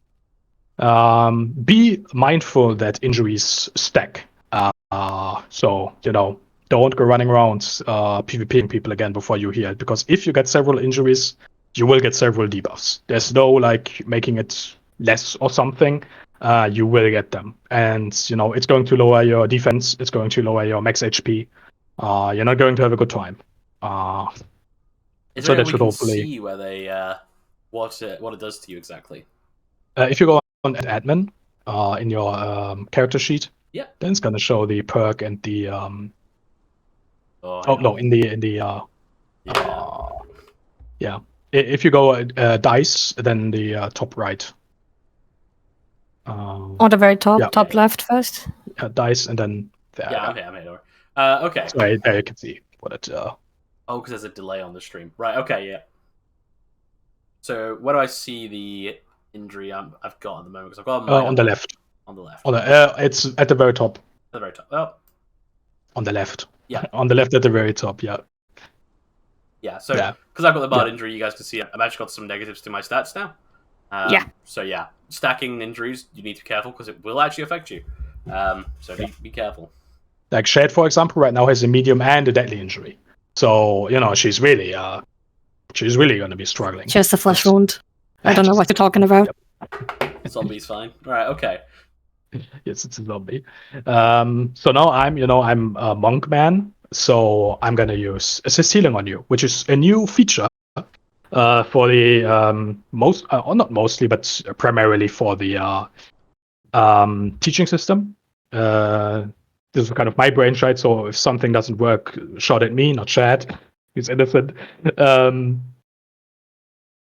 If we want people to actually engage with apprentices and take on apprentices, and we want them to teach. So now you have assist abilities. We got assist healing under healing, and then under profession at the bottom we have assist crafting, forge mastery, and alchemy. And you can use them on a healer, crafter, forge master, or alchemist, which people are going to get automatically upon investing skills into the corresponding skill points into the corresponding skills. It's going to roll. Failure or success. I'm not going to say what the DC is, but I will say your role is affected by his skill now in this case, and by my skill, because I want to assist him in healing someone, and he's going to instruct me. So my skill matters because I'm the one assisting, but because he's instructing me, his skill also matters. But it's divided by 2, because otherwise you could just win every roll. That's not the point. So I'm going to use that on him.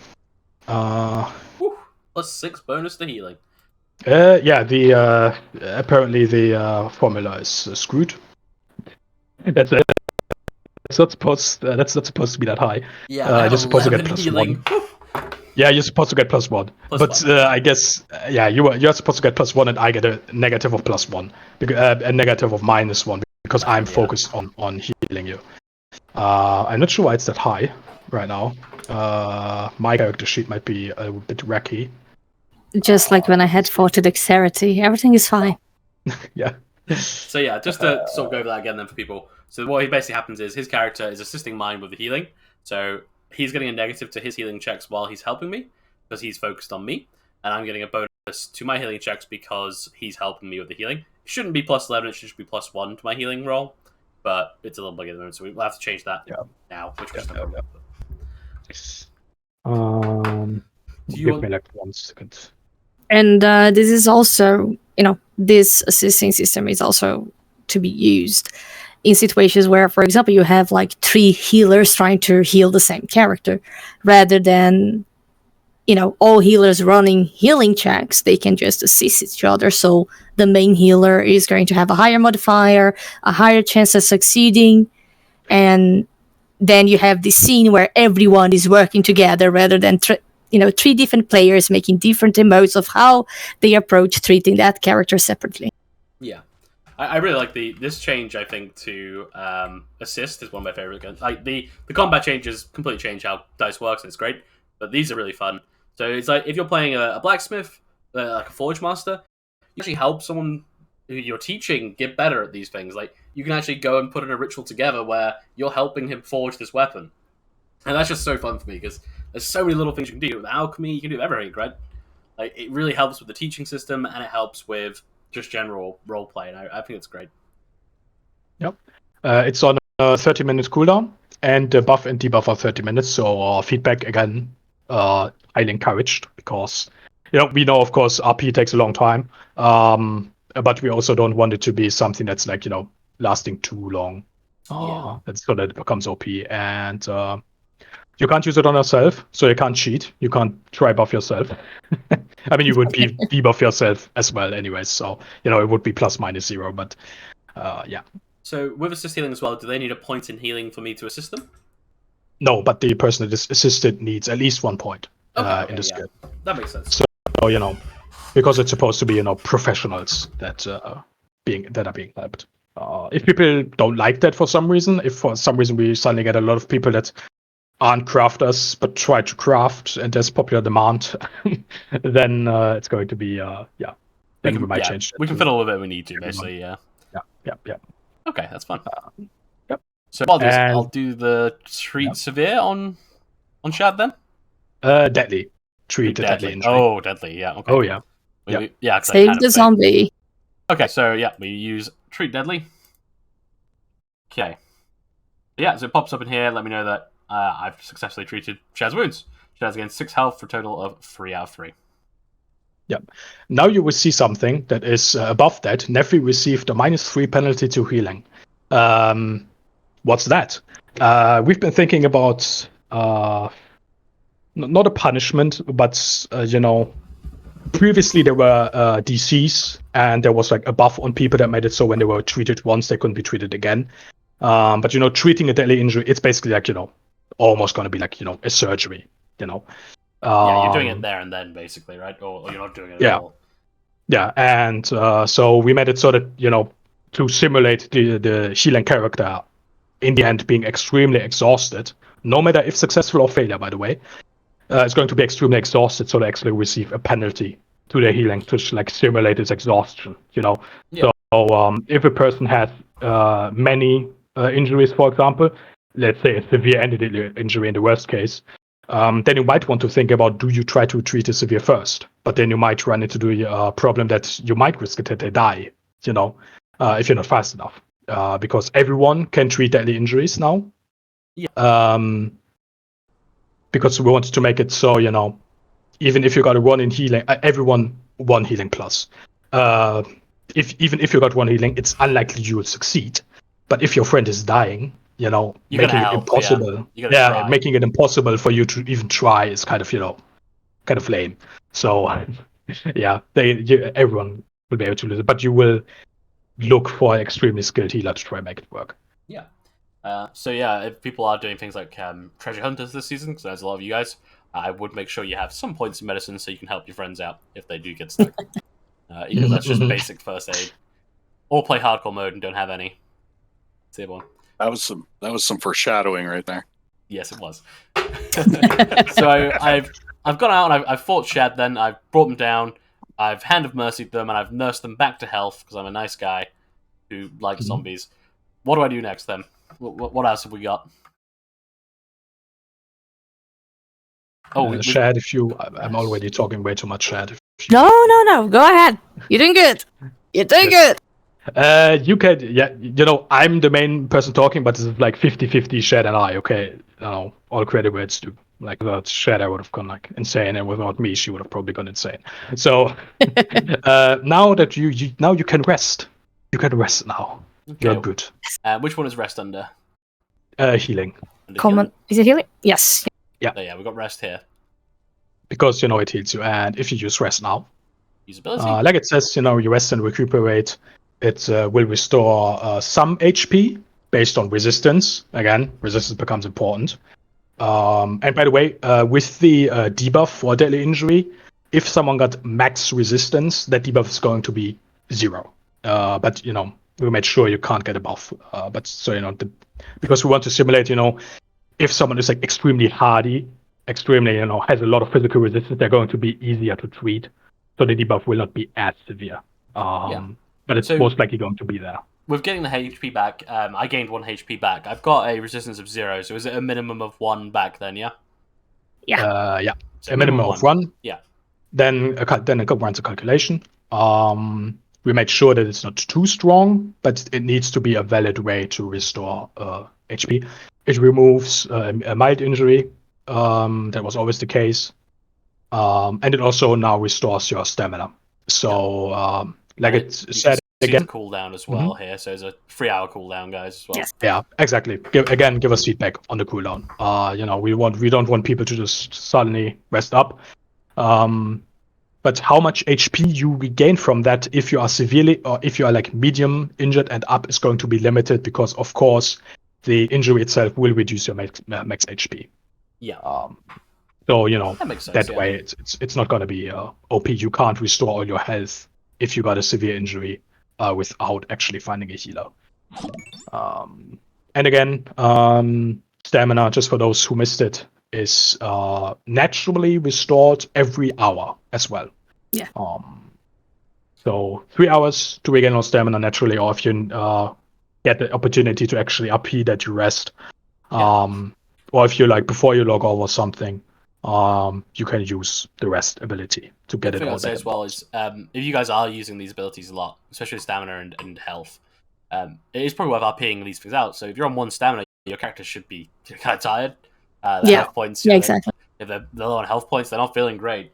And it's more RP tools for your character to make them feel like they're part of the world and the world is interacting with them, especially in Dice PvP, and of course we can do stuff with this in dungeons and DM events as well. So Yeah, pretty much. Like the entire motivation behind the changes we did to the healing system is really to create more opportunities for roleplay, to give players more tools and guidelines so they can simulate their character's current state a lot better.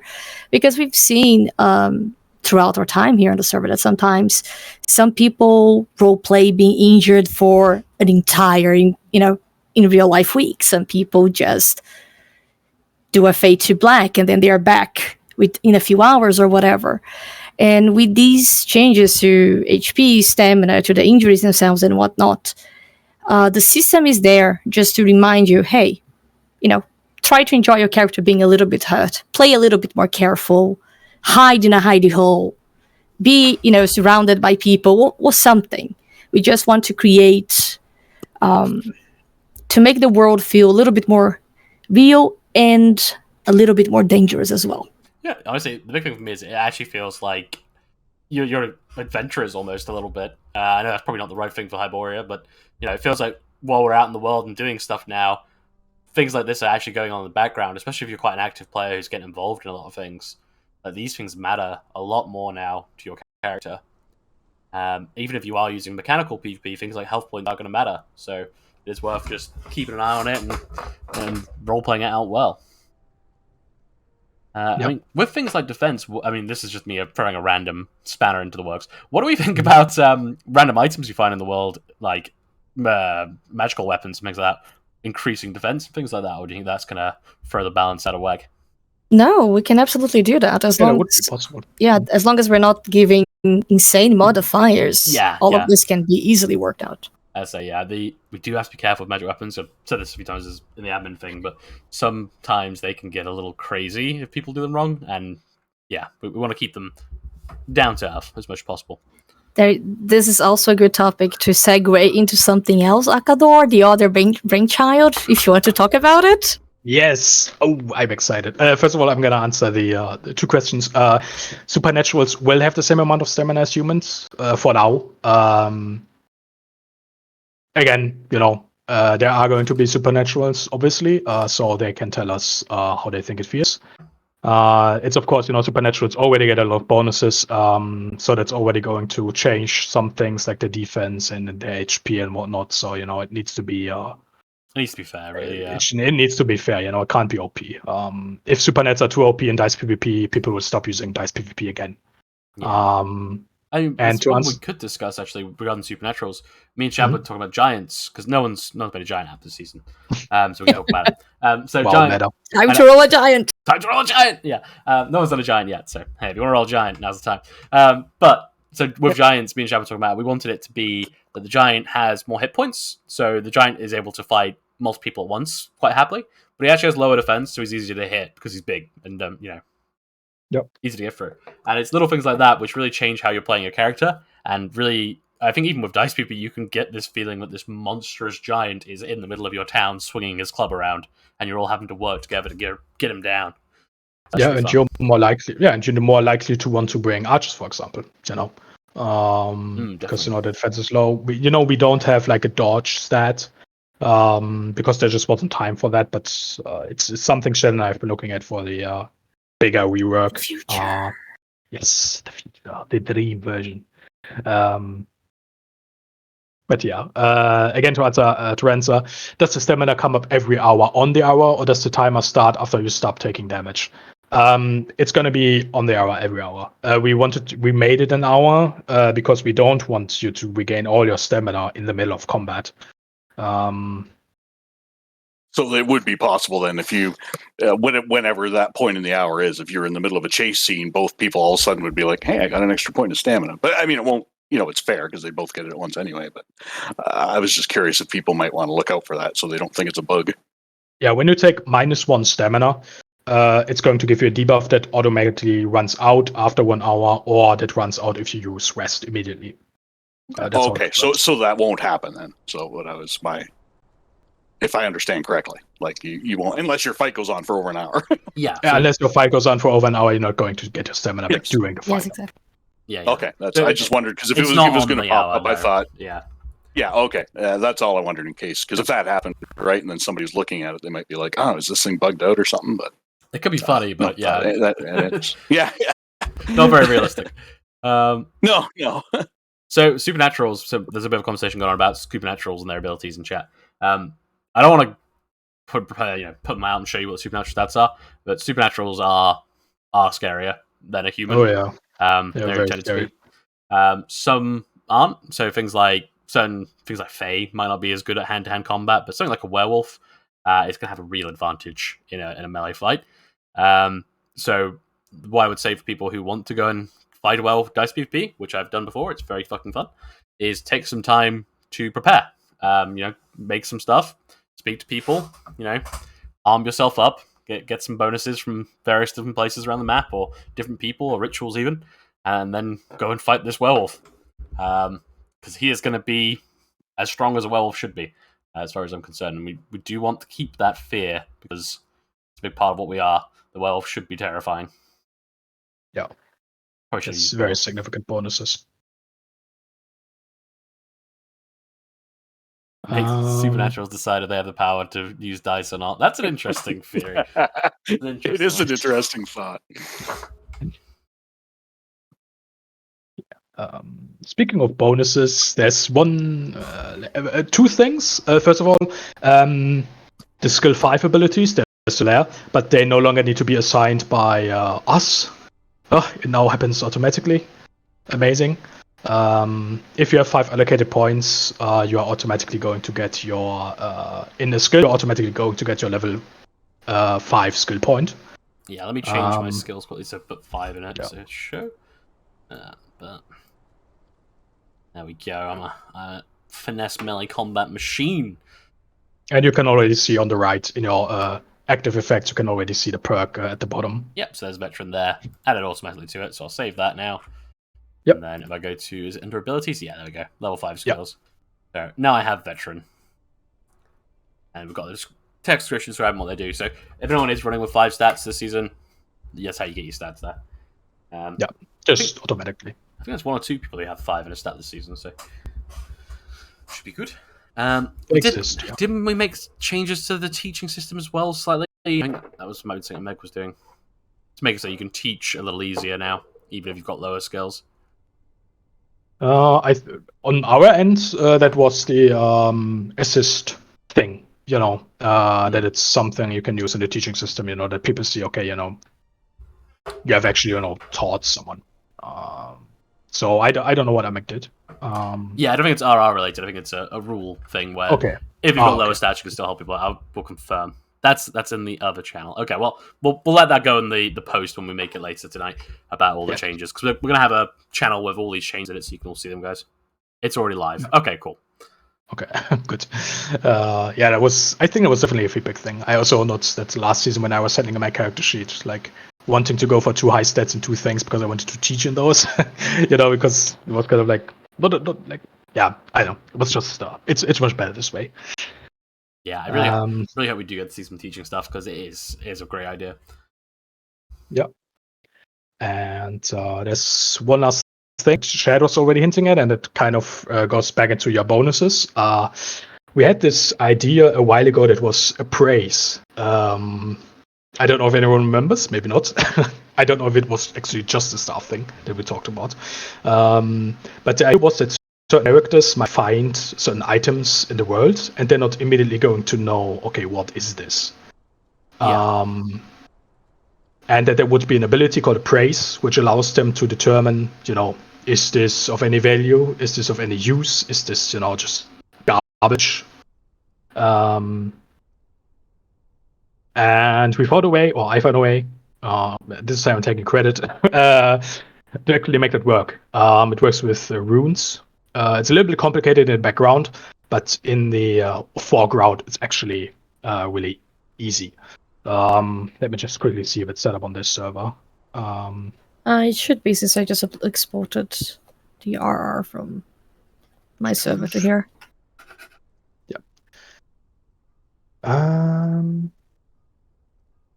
It should work with craft.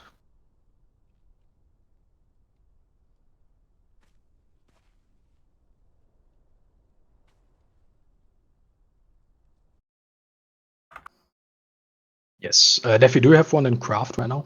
Let's have a look. Is it let's say craft? Crafting the skill. I do not have any It should points here be, yet, no. Should be. No, you don't.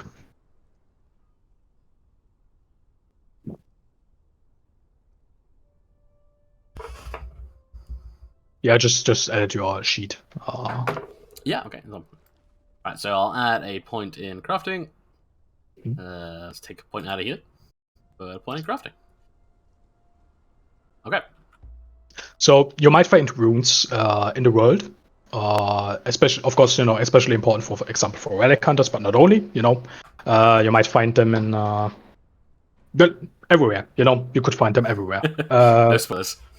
Yeah, no spoilers. No spoilers at all. And let's just simulate that. I'm going to drop one rune that was set up for Nephi in a moment once I spawn in, because I'm an idiot. And by the way, every item can in theory be a rune, just so people understand that. It doesn't have to be like a dedicated rune. It doesn't need to be called rune. But you're going to notice that. So I'm just gonna drop an actual rune for Nephi. Oh god, my game is not happy. There we go. No, why not? Okay, so I've got the rune now. So the Lesser Alga's rune, yeah? Yep. If you know, it should automatically have a crypt in your RR, because I don't think that's something many people are familiar with. So we made that automatically. We did intend to use these a lot last season, but we didn't get around to it. But we have stuff in place for them this season. And you can already see it already says grants per appraise test. If you're not going to your abilities, you're going to see appraise test. Yeah. I know it's not fancy right now; it's just a test. But I use ability. We'll see what happens. nothing. Right? Nothing. It should just be like Blah blah blah. This is that. I love it. Yeah, exactly. So you will see as the requirements has crafter, for example, but it could also be has alchemy, has sorcerer, forge master, everything. So for example, if you find like a sword, but you can't, or it looks like a weapon to you, but you can't figure it out, you might want to find if it looks kind of magical, you might want to find a forge master. So if you just have the rune, you're going to be able to see the appraise. So there's going to be flavor text in the rune that says, you should probably get this to someone who knows swords. But just if you're really unsure what it means, if it's maybe too vague or something, if you just have the rune, you're still going to see the ability, but you can't use it unless you are also for example, in this case, crafter. And then you know what kind of character you should bring it to, and then they are going to gain information if they succeed the role. If they do not succeed the role, they are still likely. Depends on the DM, but if I would design it, they would still gain information, but they wouldn't realize the information they think they got is wrong. So they would just tell you something that is wrong and a failure, but think it's right. That's how I would do it. But DMs can do it how they want. So this goes really well with we talked about right at the start of the stream with cursed items. So the way we're changing how cursed items work, they're going to be a lot more diverse. So for example, if Akador finds a katana, as that's what he's wearing, and he can tell there's something quite right with it, and it keeps making him feel certain ways, he could take that to either a forge master or potentially a priest of his god, and have them try and help him understand what it is. And by doing that, he might unlock more abilities with that weapon. You might unlock ways to cleanse the weapon, potentially. It really just opens up a lot of RP paths to what we can do with stuff. I have got a weapon out there at the moment in the world, which we're going to work on some appraise stuff for it. I mean, you were talking about that earlier. So foreshadowing. Ragnar said, I guess the hardest part to try to find things are trying to understand what you are looking for.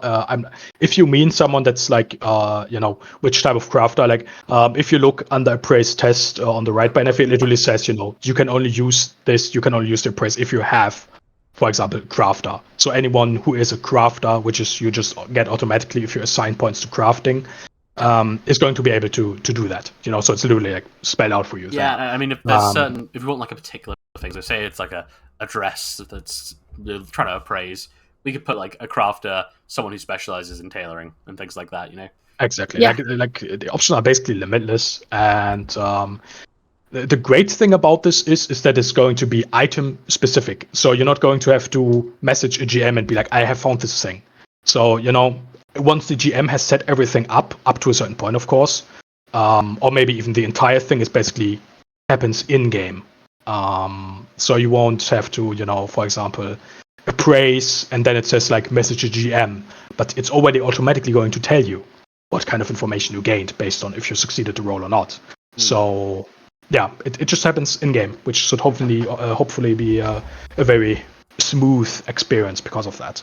Touching on that a little bit as well, when there's some DM stuff I've set up around the map, just with avoiding character contact a little bit to keep things flowing, I see. With some of the POIs I've been setting up, guys, I've made it so there's a roll 1 perception to spot it, and it basically is the information you need to know. So, for example, there's something out there which says you need to contact a member of staff to let us know that you've got it, but once you've got the item, feel free to do what you like, and delete the POI afterwards, for example. So it's things like that which just are out there so you have less time where you're having to slow down your RP, basically. Again, to Ragnar, sorry if that was a bit rambly. So runes are just any item can be a rune. But just in this case, I made it like an actual rune, that's called rune.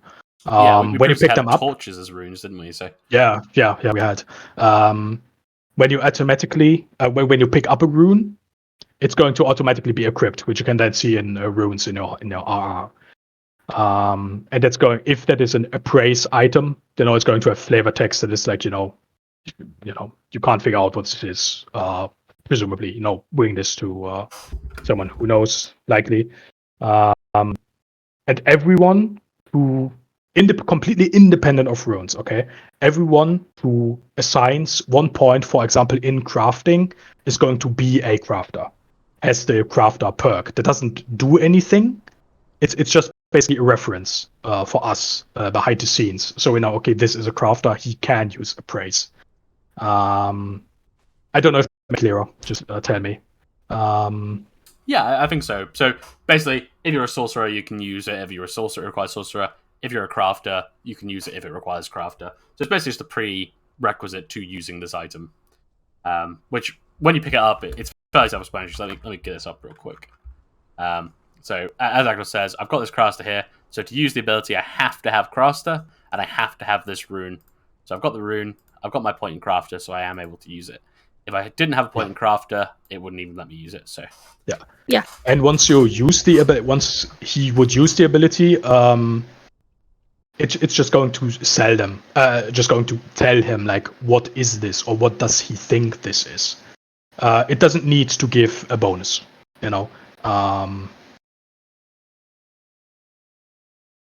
No, it's not about bonus. I think that's maybe kind of where the confusion comes from. This is like right now, you might get bonuses from the item once you figure out what it is, or you might get. Think about it this way. Mhm. Imagine that you are an adventurer, you just delved the dungeon, you found a golden statue. You pick up the statue is going to be considered a rune, and then you're going to gain an ability that says you need theology to learn more about this. If you have theology, then you can just use the ability and you're going to get all the information about that statue. If you don't have it, then you can just take it to someone who has knowledge in theology, and they can give you the information. yeah. The other thing as well is, with runes in general, is like I'm saying, they can be used for other things as well. But in this case, this is for appraise, which is could be used to find out more about the item. Exactly. It's just this is like the only way to make appraise work in a way that is item specific. Yeah. Which is what we want, basically. We want it so that if you guys find an artifact in game, you can go and look, and you can go and find out more about it, and it becomes part of the world rather than just saying, I'm telling you out of character sort of thing, Yeah. So you might give this to someone, and they might figure out what it is because it's going to be a secret text. So the person who gives it, who you give it, like the person who gives it, doesn't necessarily need to see, like what the result is. So if the priest, for example, suddenly finds out, oh my god, this is like an amazing artifact, I want that for myself, then they might try to keep that for themselves. And they might try to convince you, like, oh, this is useless. Like, right, just leave this here. Best to so leave it this with me so I can dispose of it. Yes. Yeah, and then you might later find out, especially with this larger DM story, you might find out that it's like, I think he was actually talking shit. And then that might cause RP. conflict. More RP. Exactly, more RPs. Yeah. Exactly, that's what we want. Okay, so is that all of the RR changes? Is there anything else? Is there a chat? No, I think we might have covered the major things. Yeah. Yeah. So Very thoroughly. What I would say as well, guys, when you get in game tomorrow, because we do go live tomorrow, so when you get in game tomorrow, have a play around with some of the stats and stuff, have a little look at the abilities. If you find something that's broken, let us know and we can fix it. But at the same time, if you find something that isn't quite feeling right when you've actually had like a proper play with it, feel free to let us know and we can make changes in the channels that Akador's recommended, or via tickets if you want to as well. So it is a brave new world for RR, which we did do a lot of RR work last season, but this is a completely different ballgame. This is much better. It is exactly what we need, really. Yeah, I really like this. This is really the first time I've seen it too, because it's been Akador and Shad doing it, working like crazy. So this is all kind of new to me too. And I have to say, and I said it a bit earlier in the text chat, like I've never been a fan of dice PvP. Like I've always been mechanical, even though I'm not great at it. But I'm actually really excited to try this system now because it looks a lot more. It looks fun, right? The other one looked like it was there if you need it type thing. Where this one actually looks fun. Like Yeah. you know, But the thing is, I'm excited to see it in action. it's so simple as well. For me, that was the thing that put me off the other system. Is it was a pain in the ass to get into. Whereas now, I go up to someone, I roll initiative, we fight. Whoever gets initiative higher, we roll strength and we fight. And then we can do fleas and stuff as well if we need to. We've got ranged. It covers all the basic stuff and leaves it really open for you guys to fill in the gaps with RP. And I really like that. It also means as well, as a DM, because I can change my sheet at will, I can make myself NPCs and I can actually engage people who really don't like dice, mechanical PvP with dice stuff now fairly happily, which is great. Mm-hmm. Yeah. I'm very excited for this. Can you cheat? I don't think so. Yeah, I think Tam meant You we can cheat. cheat. We you can cheat. You can cheat. Yes, I can. I technically could, I suppose. I could give myself plus 60 to all my rolls, so my RP is spotless. Which is why you always see me as a warlord. And yeah, Ragma, no problem. I think this explaining the system is really difficult. You should have seen how I tried to explain to Shad like in text. There was probably like a nightmare. But I think once you actually see it happen in game, it's going to be very smooth and very intuitive. Skullblitz, to answer your question with will the runes have more effects? Yeah, so it can also be fluff for stuff as well as other abilities and all sorts. So we basically have free reign with runes to do some stuff. Yeah. Runes can affect stats. They can give perks. They can give abilities. Certain thing, that's how the appraise thing works. The other thing is we can use them as an area for flavor text as well, which is quite nice. So, and unfortunately, we do have gameplay limitations as well when it comes to these runes and whatnot. Yeah. Sometimes a rune is just going to have this awesome roleplay ability, this fluff ability, or even an ability that is really cool to use with RR, but there is no way for us to show that or represent that in Conan, the gameplay game. But if we can do it, we try to bridge the worlds together so that you don't only rely on dice and you can do something with mechanical. But we can't promise either way. We don't really have the power that much to change these things. It really is. At the moment, I have a weapon that's out there in the server. As soon as you log in day one, you can go and find the thing if you want. It's out there hidden. This weapon will have a rune attached to it, which will have the ability to hopefully appraise if we can get that done in time. It's not set up yet. And it should be able to have mechanical, because I will make it a weapon that has slightly different stats to a normal one. And I will be able to do lots of stuff with that to make it unique and give you flavor text and make this feel like it's a special weapon. Just have to be careful on the mechanical side not to make it broken for PvP, because that really upsets the PvP players like a lot. So it has to be very carefully balanced. So yes, I'll just make sure I get it. I'll die to PvP anyway, so it won't matter if I have the sword or not. Yeah.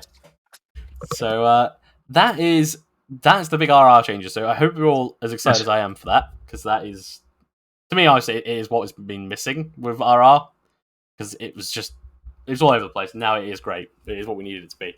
I think that's everything I needed to cover. Oh, I have some minor stuff I have to. Well, I say minor. I have the announcement I need to make before the season goes live, which is to do with some of the lore stuff we're doing. And then we have the questions and answers at the end as well. Do you guys want to hang in for the questions and answers, or do you want me to do them? It's up to you. I can stay here, no problem. Yeah, I can stay here. Whatever. All right, get out of it, Spencer. I like shining all this attention on myself. I'm a drama. All right, so what we'll do, guys, if you have any questions, if you want to start putting them in the chat now, I'm going to just read out what the next big announcement is so you're all aware. And that will go on to the announcement channel in a moment as well. I say if you put questions in the chat, I'll go through them in just a second. So the Nord and Vanir stuff, I discussed it a little bit at the start of the stream. Obviously, that's still being worked on. There's a lot of stuff going on with it. And as I said when I was speaking to Trent earlier, it is going to be a separate stream. That stream is going to be kind of like what we did with the amortized stream, where I get the people who wrote it. So Jarka and Scaro will be on here with us, and we'll go through it from start to finish, and we'll answer all your questions, give character ideas, bounce, just have a general big chat about it, and go through that all. So that'll be fairly soon. We just need to do the final bits for the Nord stuff, and we need to get it through getting made and everything like that. So there's a couple more things to do with that, and then it'll be out. if you're wanting to play a Nord at the moment, I've spoken to someone who is playing a Nord. The big change that you have to remember is that the gods of Ragnarok will be becoming a cult, so they're not on the forefront, they're in the background now. They lost this fight, and Ymir is in charge again, basically, as it is in Howard's Law. So that is the big change. I've talked to people who are playing Vanir this season about that, so they're aware. Just keep that in mind if you want to play one later on. Alright, so I'll start going through the questions now then. So Skullblitz put final question about Savage Wild. Will the Leviathans be available and also SW random world events? So we have got the SW random world events on. I'm not sure what the Leviathan is. Does anyone know those? The Leviathans are the bosses, yes. They are, at least for the moment, they are available and you can fight them. But we are blocking most of the new shiny weapons, and we're controlling the meta, so to speak. And because we can give a lot of these new recipes, weapons, armor, and whatnot as DM rewards, and that can maybe spice things up. There's a tavern in Maroon that we have got blocked off at the moment, because that's going to be a part of the Vanir versus Aesir storyline later down the line. So it is blocked off for now, but it might be opening up later on. So just keep an eye on that. But just to give you all a heads up. What's the next question? Was it ever discussed that the caravans would be a thing this season? So yeah, that was a great suggestion post that someone made about making it so the caravans could only go on the hour, which basically would use them kind of like bus stops to encourage people to hang out there and make RP when they're trying to travel. We couldn't get that to work how we wanted it to, but we did manage to basically have it so that each of the caravan sites has like a little caravan building around it. Around these buildings, there's a couple NPCs that you can talk to, and they basically mean once you travel through it, there's an hour recharge before you can go again. The reason we've done that is because we recognize the map is too big not to have caravans, especially with all the dungeons and everything. It's crazy big. And we wanted to allow players to get around and RP with each other. So we have got caravans in place. There is that slight hour thing there, which should hopefully make some RP for people who are waiting and things like that. But yeah, there's a fairly intricate NPC system there that should help with that. Lords of Ragnarok being a cult, it means any Nord can worship them. I couldn't confirm that. That would be... Stay tuned for that one, Rakma. Because I'm not too sure. I think it might be Vanir only at the moment, but it's not a bad idea to have it potentially be both. Can you guess the list of weapons / armor that are blocked? We will do a post with that when we've got the exact names of it, because I don't know them off the top of my head. Yeah, with Chapter 2 coming, as Enka said, yeah, we are aware that all the legendaries are about to become very different, and we're not going to go too crazy with blocking stuff up or anything like that, so... Is the looking for RP going to be a thing, and if so, with details or without? So yeah, looking for RP is going to be a thing. I actually wanted to discuss that on the stream today, so thank you for reminding me. So looking for RP at the moment is set up as follows. What we're going to do is we're going to change this so it has less details available. What I wanted from you guys is if you have any ideas, I'll open a thread up after the stream where we can put suggestions on what you are for the hook here. Because I've got a friendly antagonist looking for serious trouble, which obviously that's not helpful to anyone. But yeah, if you have any ideas for RP hooks and stuff that you want to see on here, let us know. It won't ever have your name up here like this. It is going to just be player to show where you are, rather than your name and everything like that, because we don't want too much meta. So it's up to you if you put it on. Generally, I wouldn't put it on unless you're really struggling to find RP, or if you're doing an event or something like that. But you guys use it however you want to use it at the end of the day. If you have any ideas, I'll put that thread up after the stream and we can chat about those, because I didn't want to just put some random ones in that don't get used. Are there any building restrictions? Can people build another caravans to make RP easy for themselves, or are instance locations locked off limits? So there is a list of areas that are going to be off limits. We've decided that we're going to stick with SW not letting you build in the Dungeon Hub, which is an area off the map for people who don't know. It's like down here somewhere. Oh, it's literally there. Yeah, so this area here isn't buildable. We've decided we're not going to let people build on this southern island. The reason for that is because the map is so big, we are going to try and limit the player base onto the mainland. This area, of course, it is going to have stuff in it. There is going to be a lot of DM stuff here in the islands. There's also going to be something that we've discussed not going to be there immediately, but there's going to be something called a black market added.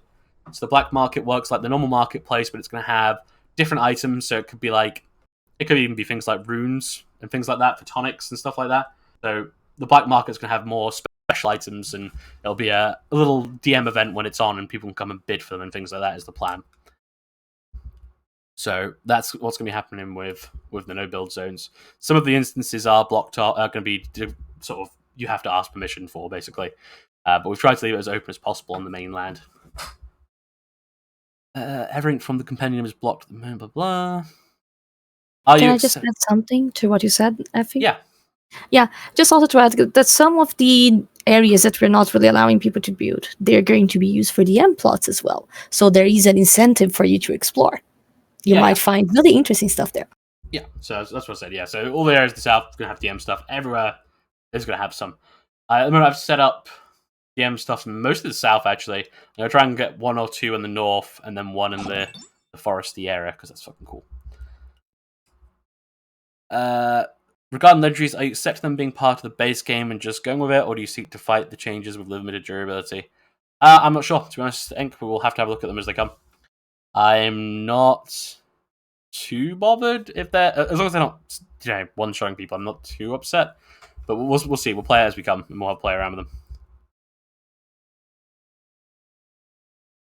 Looking for big buxom wenches, some random, yeah, like things like that. I want to avoid sheep, so I want to have hooks that are actually going to be good for finding RP for people that actually are useful.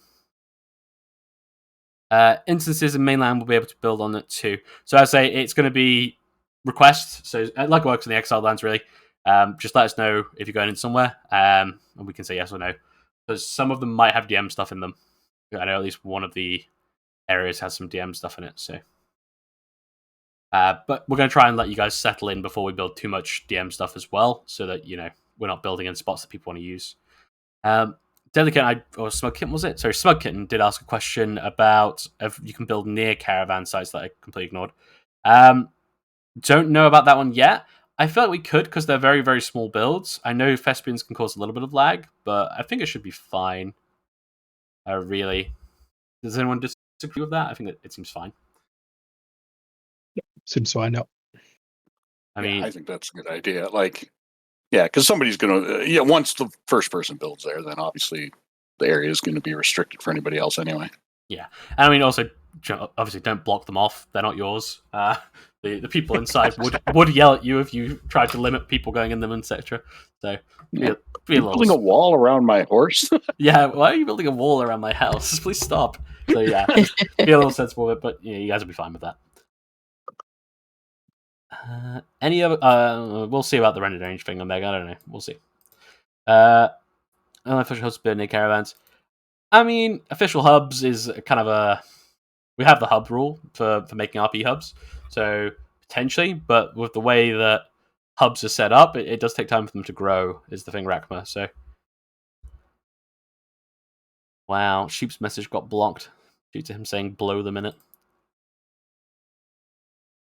I think really actually cool to have some more of the actual really nice areas blocked off by MVPs and have keeper shit built on it. Force people who want to get in the area to fight them off.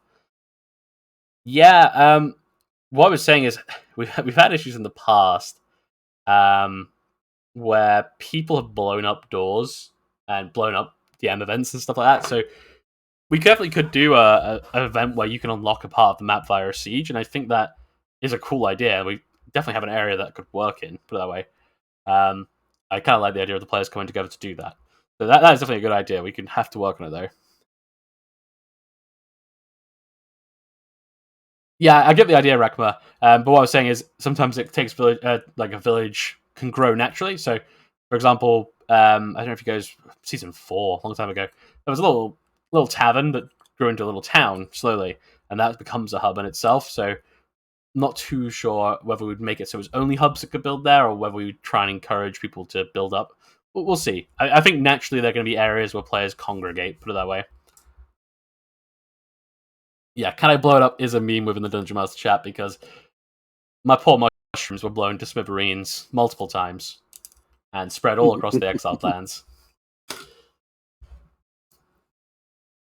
And then there was someone blew up a corruption pot and got slammed with a wall. Yeah, just be careful with bombs. All right, there's a time and place for blowing things up. My mushrooms are innocent. Is there any other questions then? Could be anything regarding to RR, because we've got the guys who made the new system here, if you want to ask them. Anything to do with Zamoria, if anything's popped up for that. Or anything to do with the new season in general. God, it looks like you did such a good job of covering everything. Nobody's got any questions. I know. They'll have questions afterwards, though. Can I tell them something then? Just Sure. something nice. More Nothing bad, nothing polemic. Yeah, No, go I on, like go on, something bad. go on, do it. Let's go. Okay. We trust you. How When it could comes to DM stuff, like Neffy said, we have some events set up. More events will be slowly added because we want the season to, always have something new now and then, but we don't want to flood you guys with too much because then we are going to burn out. Everyone's going to burn out. It's a slow burn. But if you guys, if the player base comes up with ideas for DM events or NPCs or whatever, talk to us as well. Like last season, Mozuriel, he reached out to us to get a werewolf hunt thing going on. And it was this very small thing. It was towards the end of things, Pop was a little bit lower and stuff, but just we were able to add some actors, people had a little bit of fun. So, yeah, if you have ideas, if you want to help us, just, communicate with us, talk to us, and we'll do what we can. Okay. I mean, to sort of lean on that a little bit, I have had a client already this season, as I said, who have done that, have reached out requesting some DM stuff. And what I can do is I can tailor stuff to be around them, sort of, but still leave it open enough to be interactive with everyone, which is what I've done with some of the stuff I've set up. So, yeah, if you have ideas for your concept, I know we've got a Relic Hunter concept, we've got some other stuff. So if you want something in particular, be that an item that your group are looking for, or a book or anything like that, we can definitely pop it in the world, and we can do some stuff with it. Based on that one thing I saw earlier, Tam was talking about changing her sheet when we were talking about the appraise stuff. If you already handed in your sheet and you think your character should have some kind of expertise in that regard, just do a ticket and we can look at that. Yeah, if you do a ticket before tomorrow, because once we're gone live, Ideally, yeah, it's still doable once we go live for the first couple of days, but obviously it's gonna be very busy tomorrow. Yep. Yeah, and when it comes to the DM event stuff, because obviously it came up a lot in the survey, which surprised us a lot.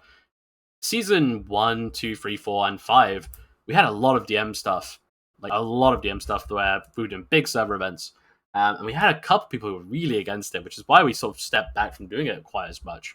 It was really nice to see people really wanting us to bring that back, because it is what I like doing in Conan, to be honest. So it's nice to see that everyone's really hyped for it. I feel like it adds a lot of personality to the server that is not on other servers. That's the kind of stuff that really caught my eye when I first joined here in Season 3.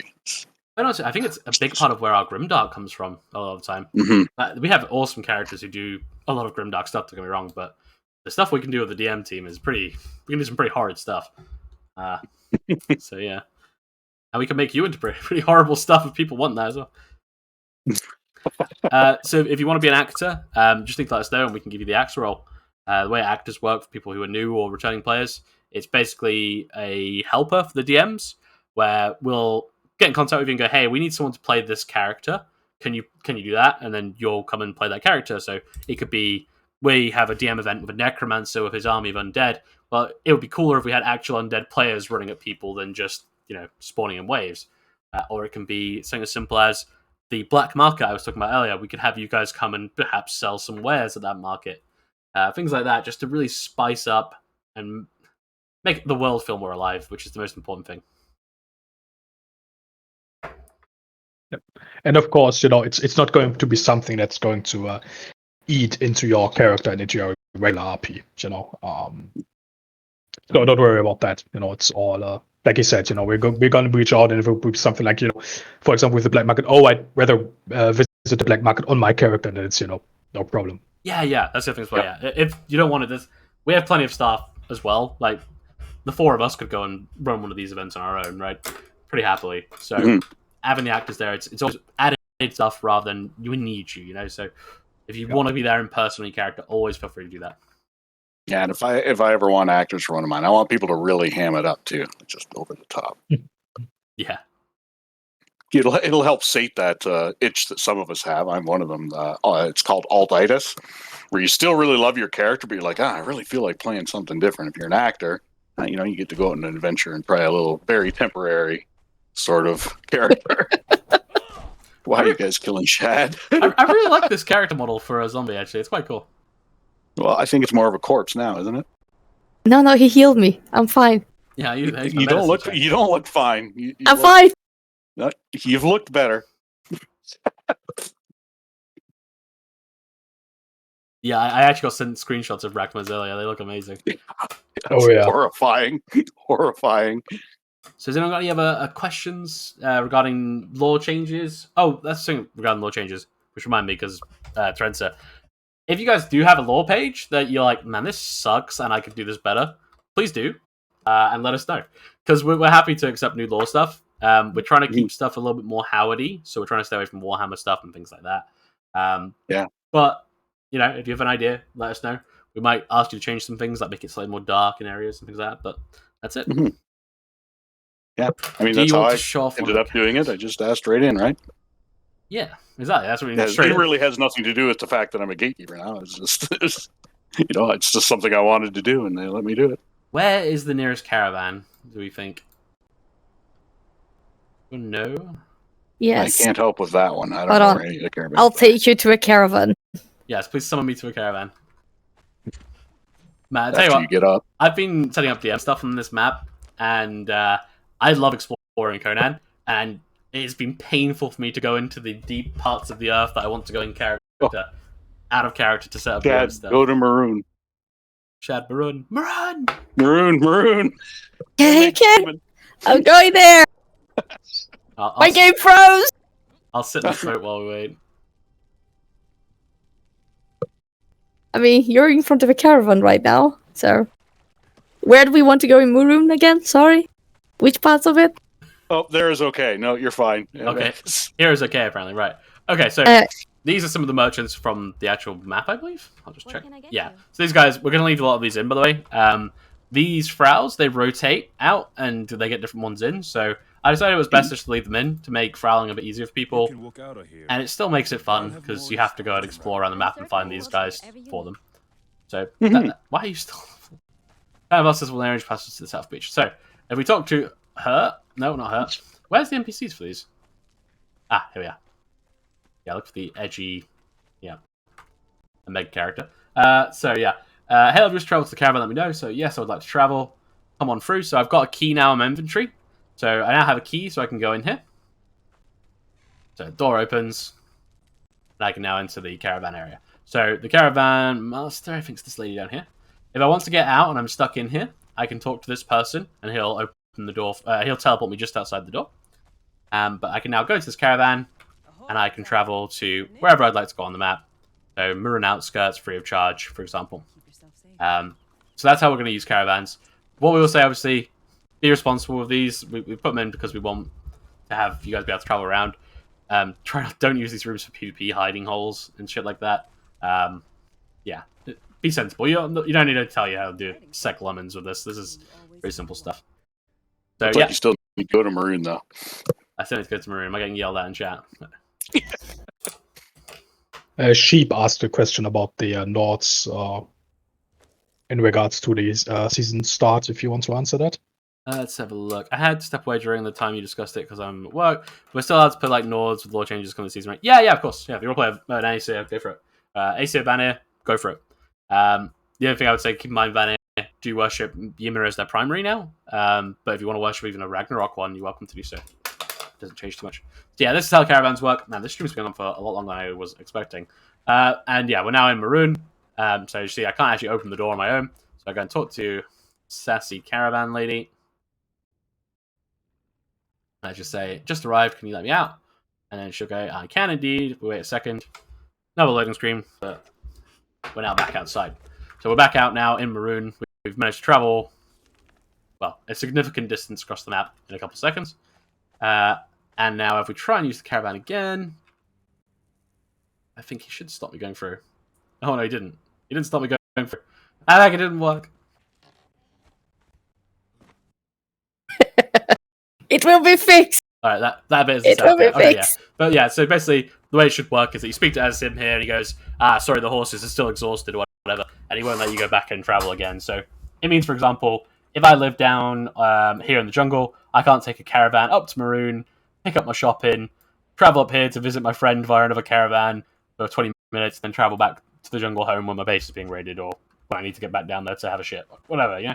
Like, it's basically to make it so there's still travel RP, there's still a chance to bump into people in the world, and there's still a chance to find the things we've scattered around the beautiful map. So, but if you really need to get somewhere and you don't want to walk all the way up, this is here as an option. Because I certainly do not want to. And, maybe if you took a caravan and you have like 10 minutes left on your city or whatever, so you just hang by the caravan and maybe you're going to find other people who are going there and suddenly you find some role play. Yeah, exactly. That's what happening is it basically turns into little roads where you bump into each other. Yeah. Be a great spot for the supernaturals to hunt. I'll say that. Don't give them ideas. Or do. So this is Maroon.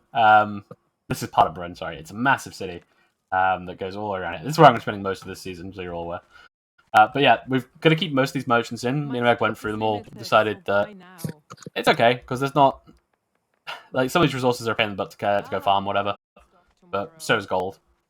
And it just makes coming to the city as well a bit more of a hubby feel, naturally, which I think is good. It makes it feel like that sliver of civilization is meant to be.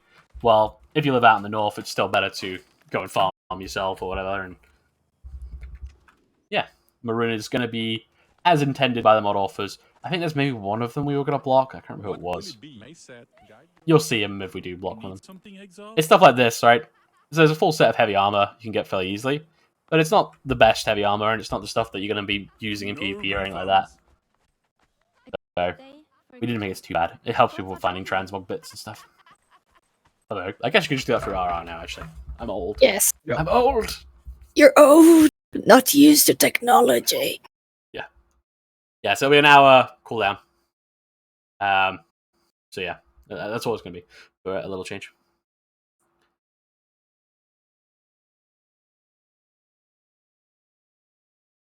Farming gold and SW is pissy. I won't say why or how, but it is. Yeah, I know. But the thing is, it's also going to be a case that people don't want to farm as much, and this is another way of putting that in. So I don't mind too much.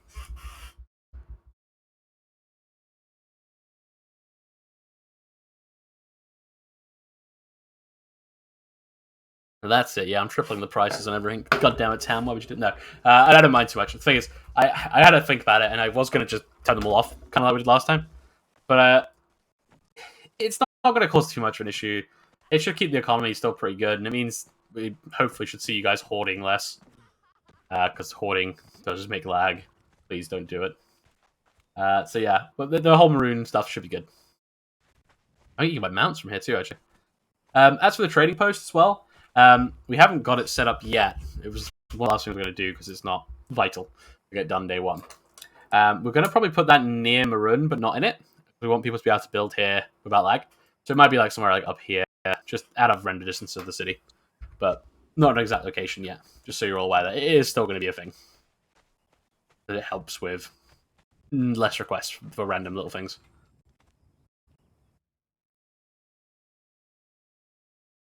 Okay. Are we using Pippi coins again? Yeah, so Pippi coins are still going to be the coins for the marketplace.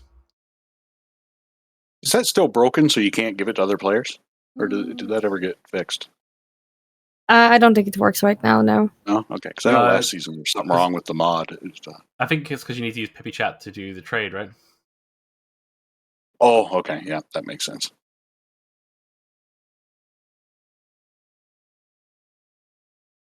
Yeah. It's just because we use the Pippi Frowse for all the stuff, so it just makes life easier. Okay. Yeah. So yeah, I don't think the maroon markets will make too much difference to early progression. It's just a different way of farming because you're not going to get everything you need from here.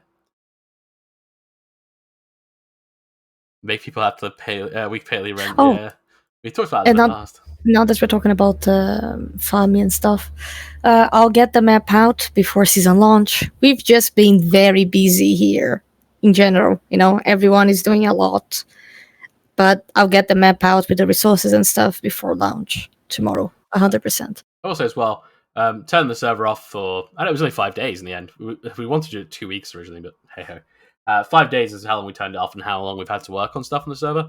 And it's been nice to have just the space ready for a season because normally we're rushing on like headless chickens the last day, but we've got it all set up and ready basically.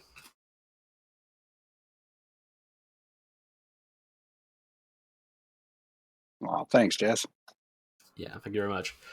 Thank- So let's know any other questions. I think that's basically it for the stream. We will be putting a post up with notes for everything that's been discussed because that certainly came up in the survey that people wanted, so we'll do that.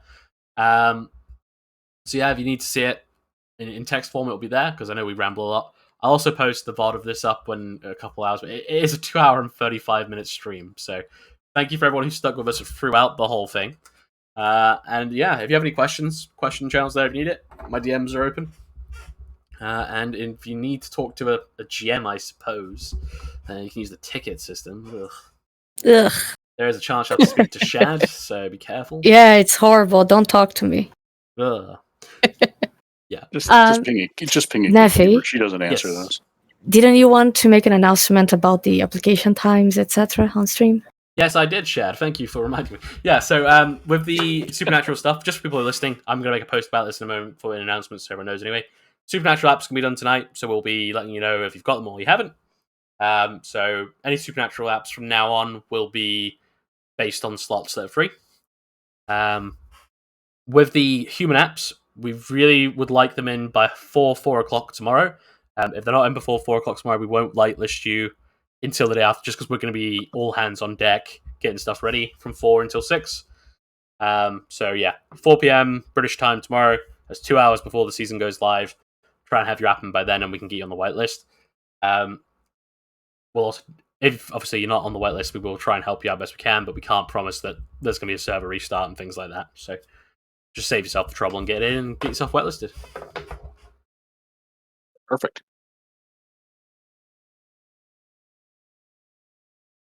Okay.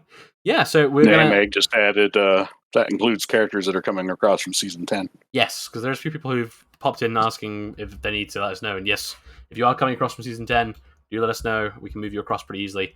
But you just need to let us know, all right? Okay. I'm going to end the stream there then. Oh, hang on. By tonight, does that mean within the next 2 hours I'm in an 8 time zone, so vague time stated? It must make sense. Yeah, so it's going to be after the stream, basically.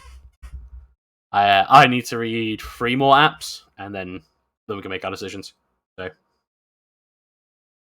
shouldn't be too long. Depends how slowly I read. I'm going to get a drink after this, so I've been talking a lot. Yeah, so unless you guys have anything else to add, I think I've hit every nail on the head. Every ball out the park. I got nothing else to add. I mean, we probably forgot a lot of things, but they remind us. That's what matters. Then we can tell them Yeah, so if you got any what questions, we guys, forgot. hit us up in questions, Charles. I'm going to call an end there. Thank you guys for joining me from the staff team and all the work you put in with the RR and the law. You're welcome. You're welcome, man. I'm glad Robin isn't It was here, fun. of course, just in case they're watching. Always a plus. Yeah, I feel that way about plums. So we all have one. I'm joking, of course. Right, I'll move you guys out, and I'm going to just pop one last thing up, and we'll end the stream. Good. I moved them while they were saying goodbye. That's sad. And the turns there. Okay. Right, so yeah, thank you guys all for joining. I will see you all later. Enjoy the outro.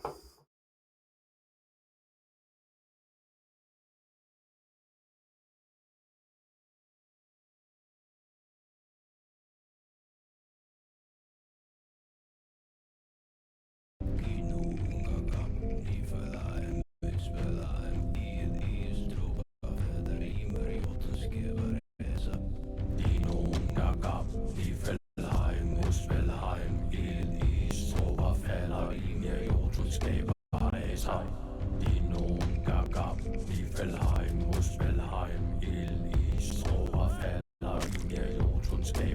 Sai.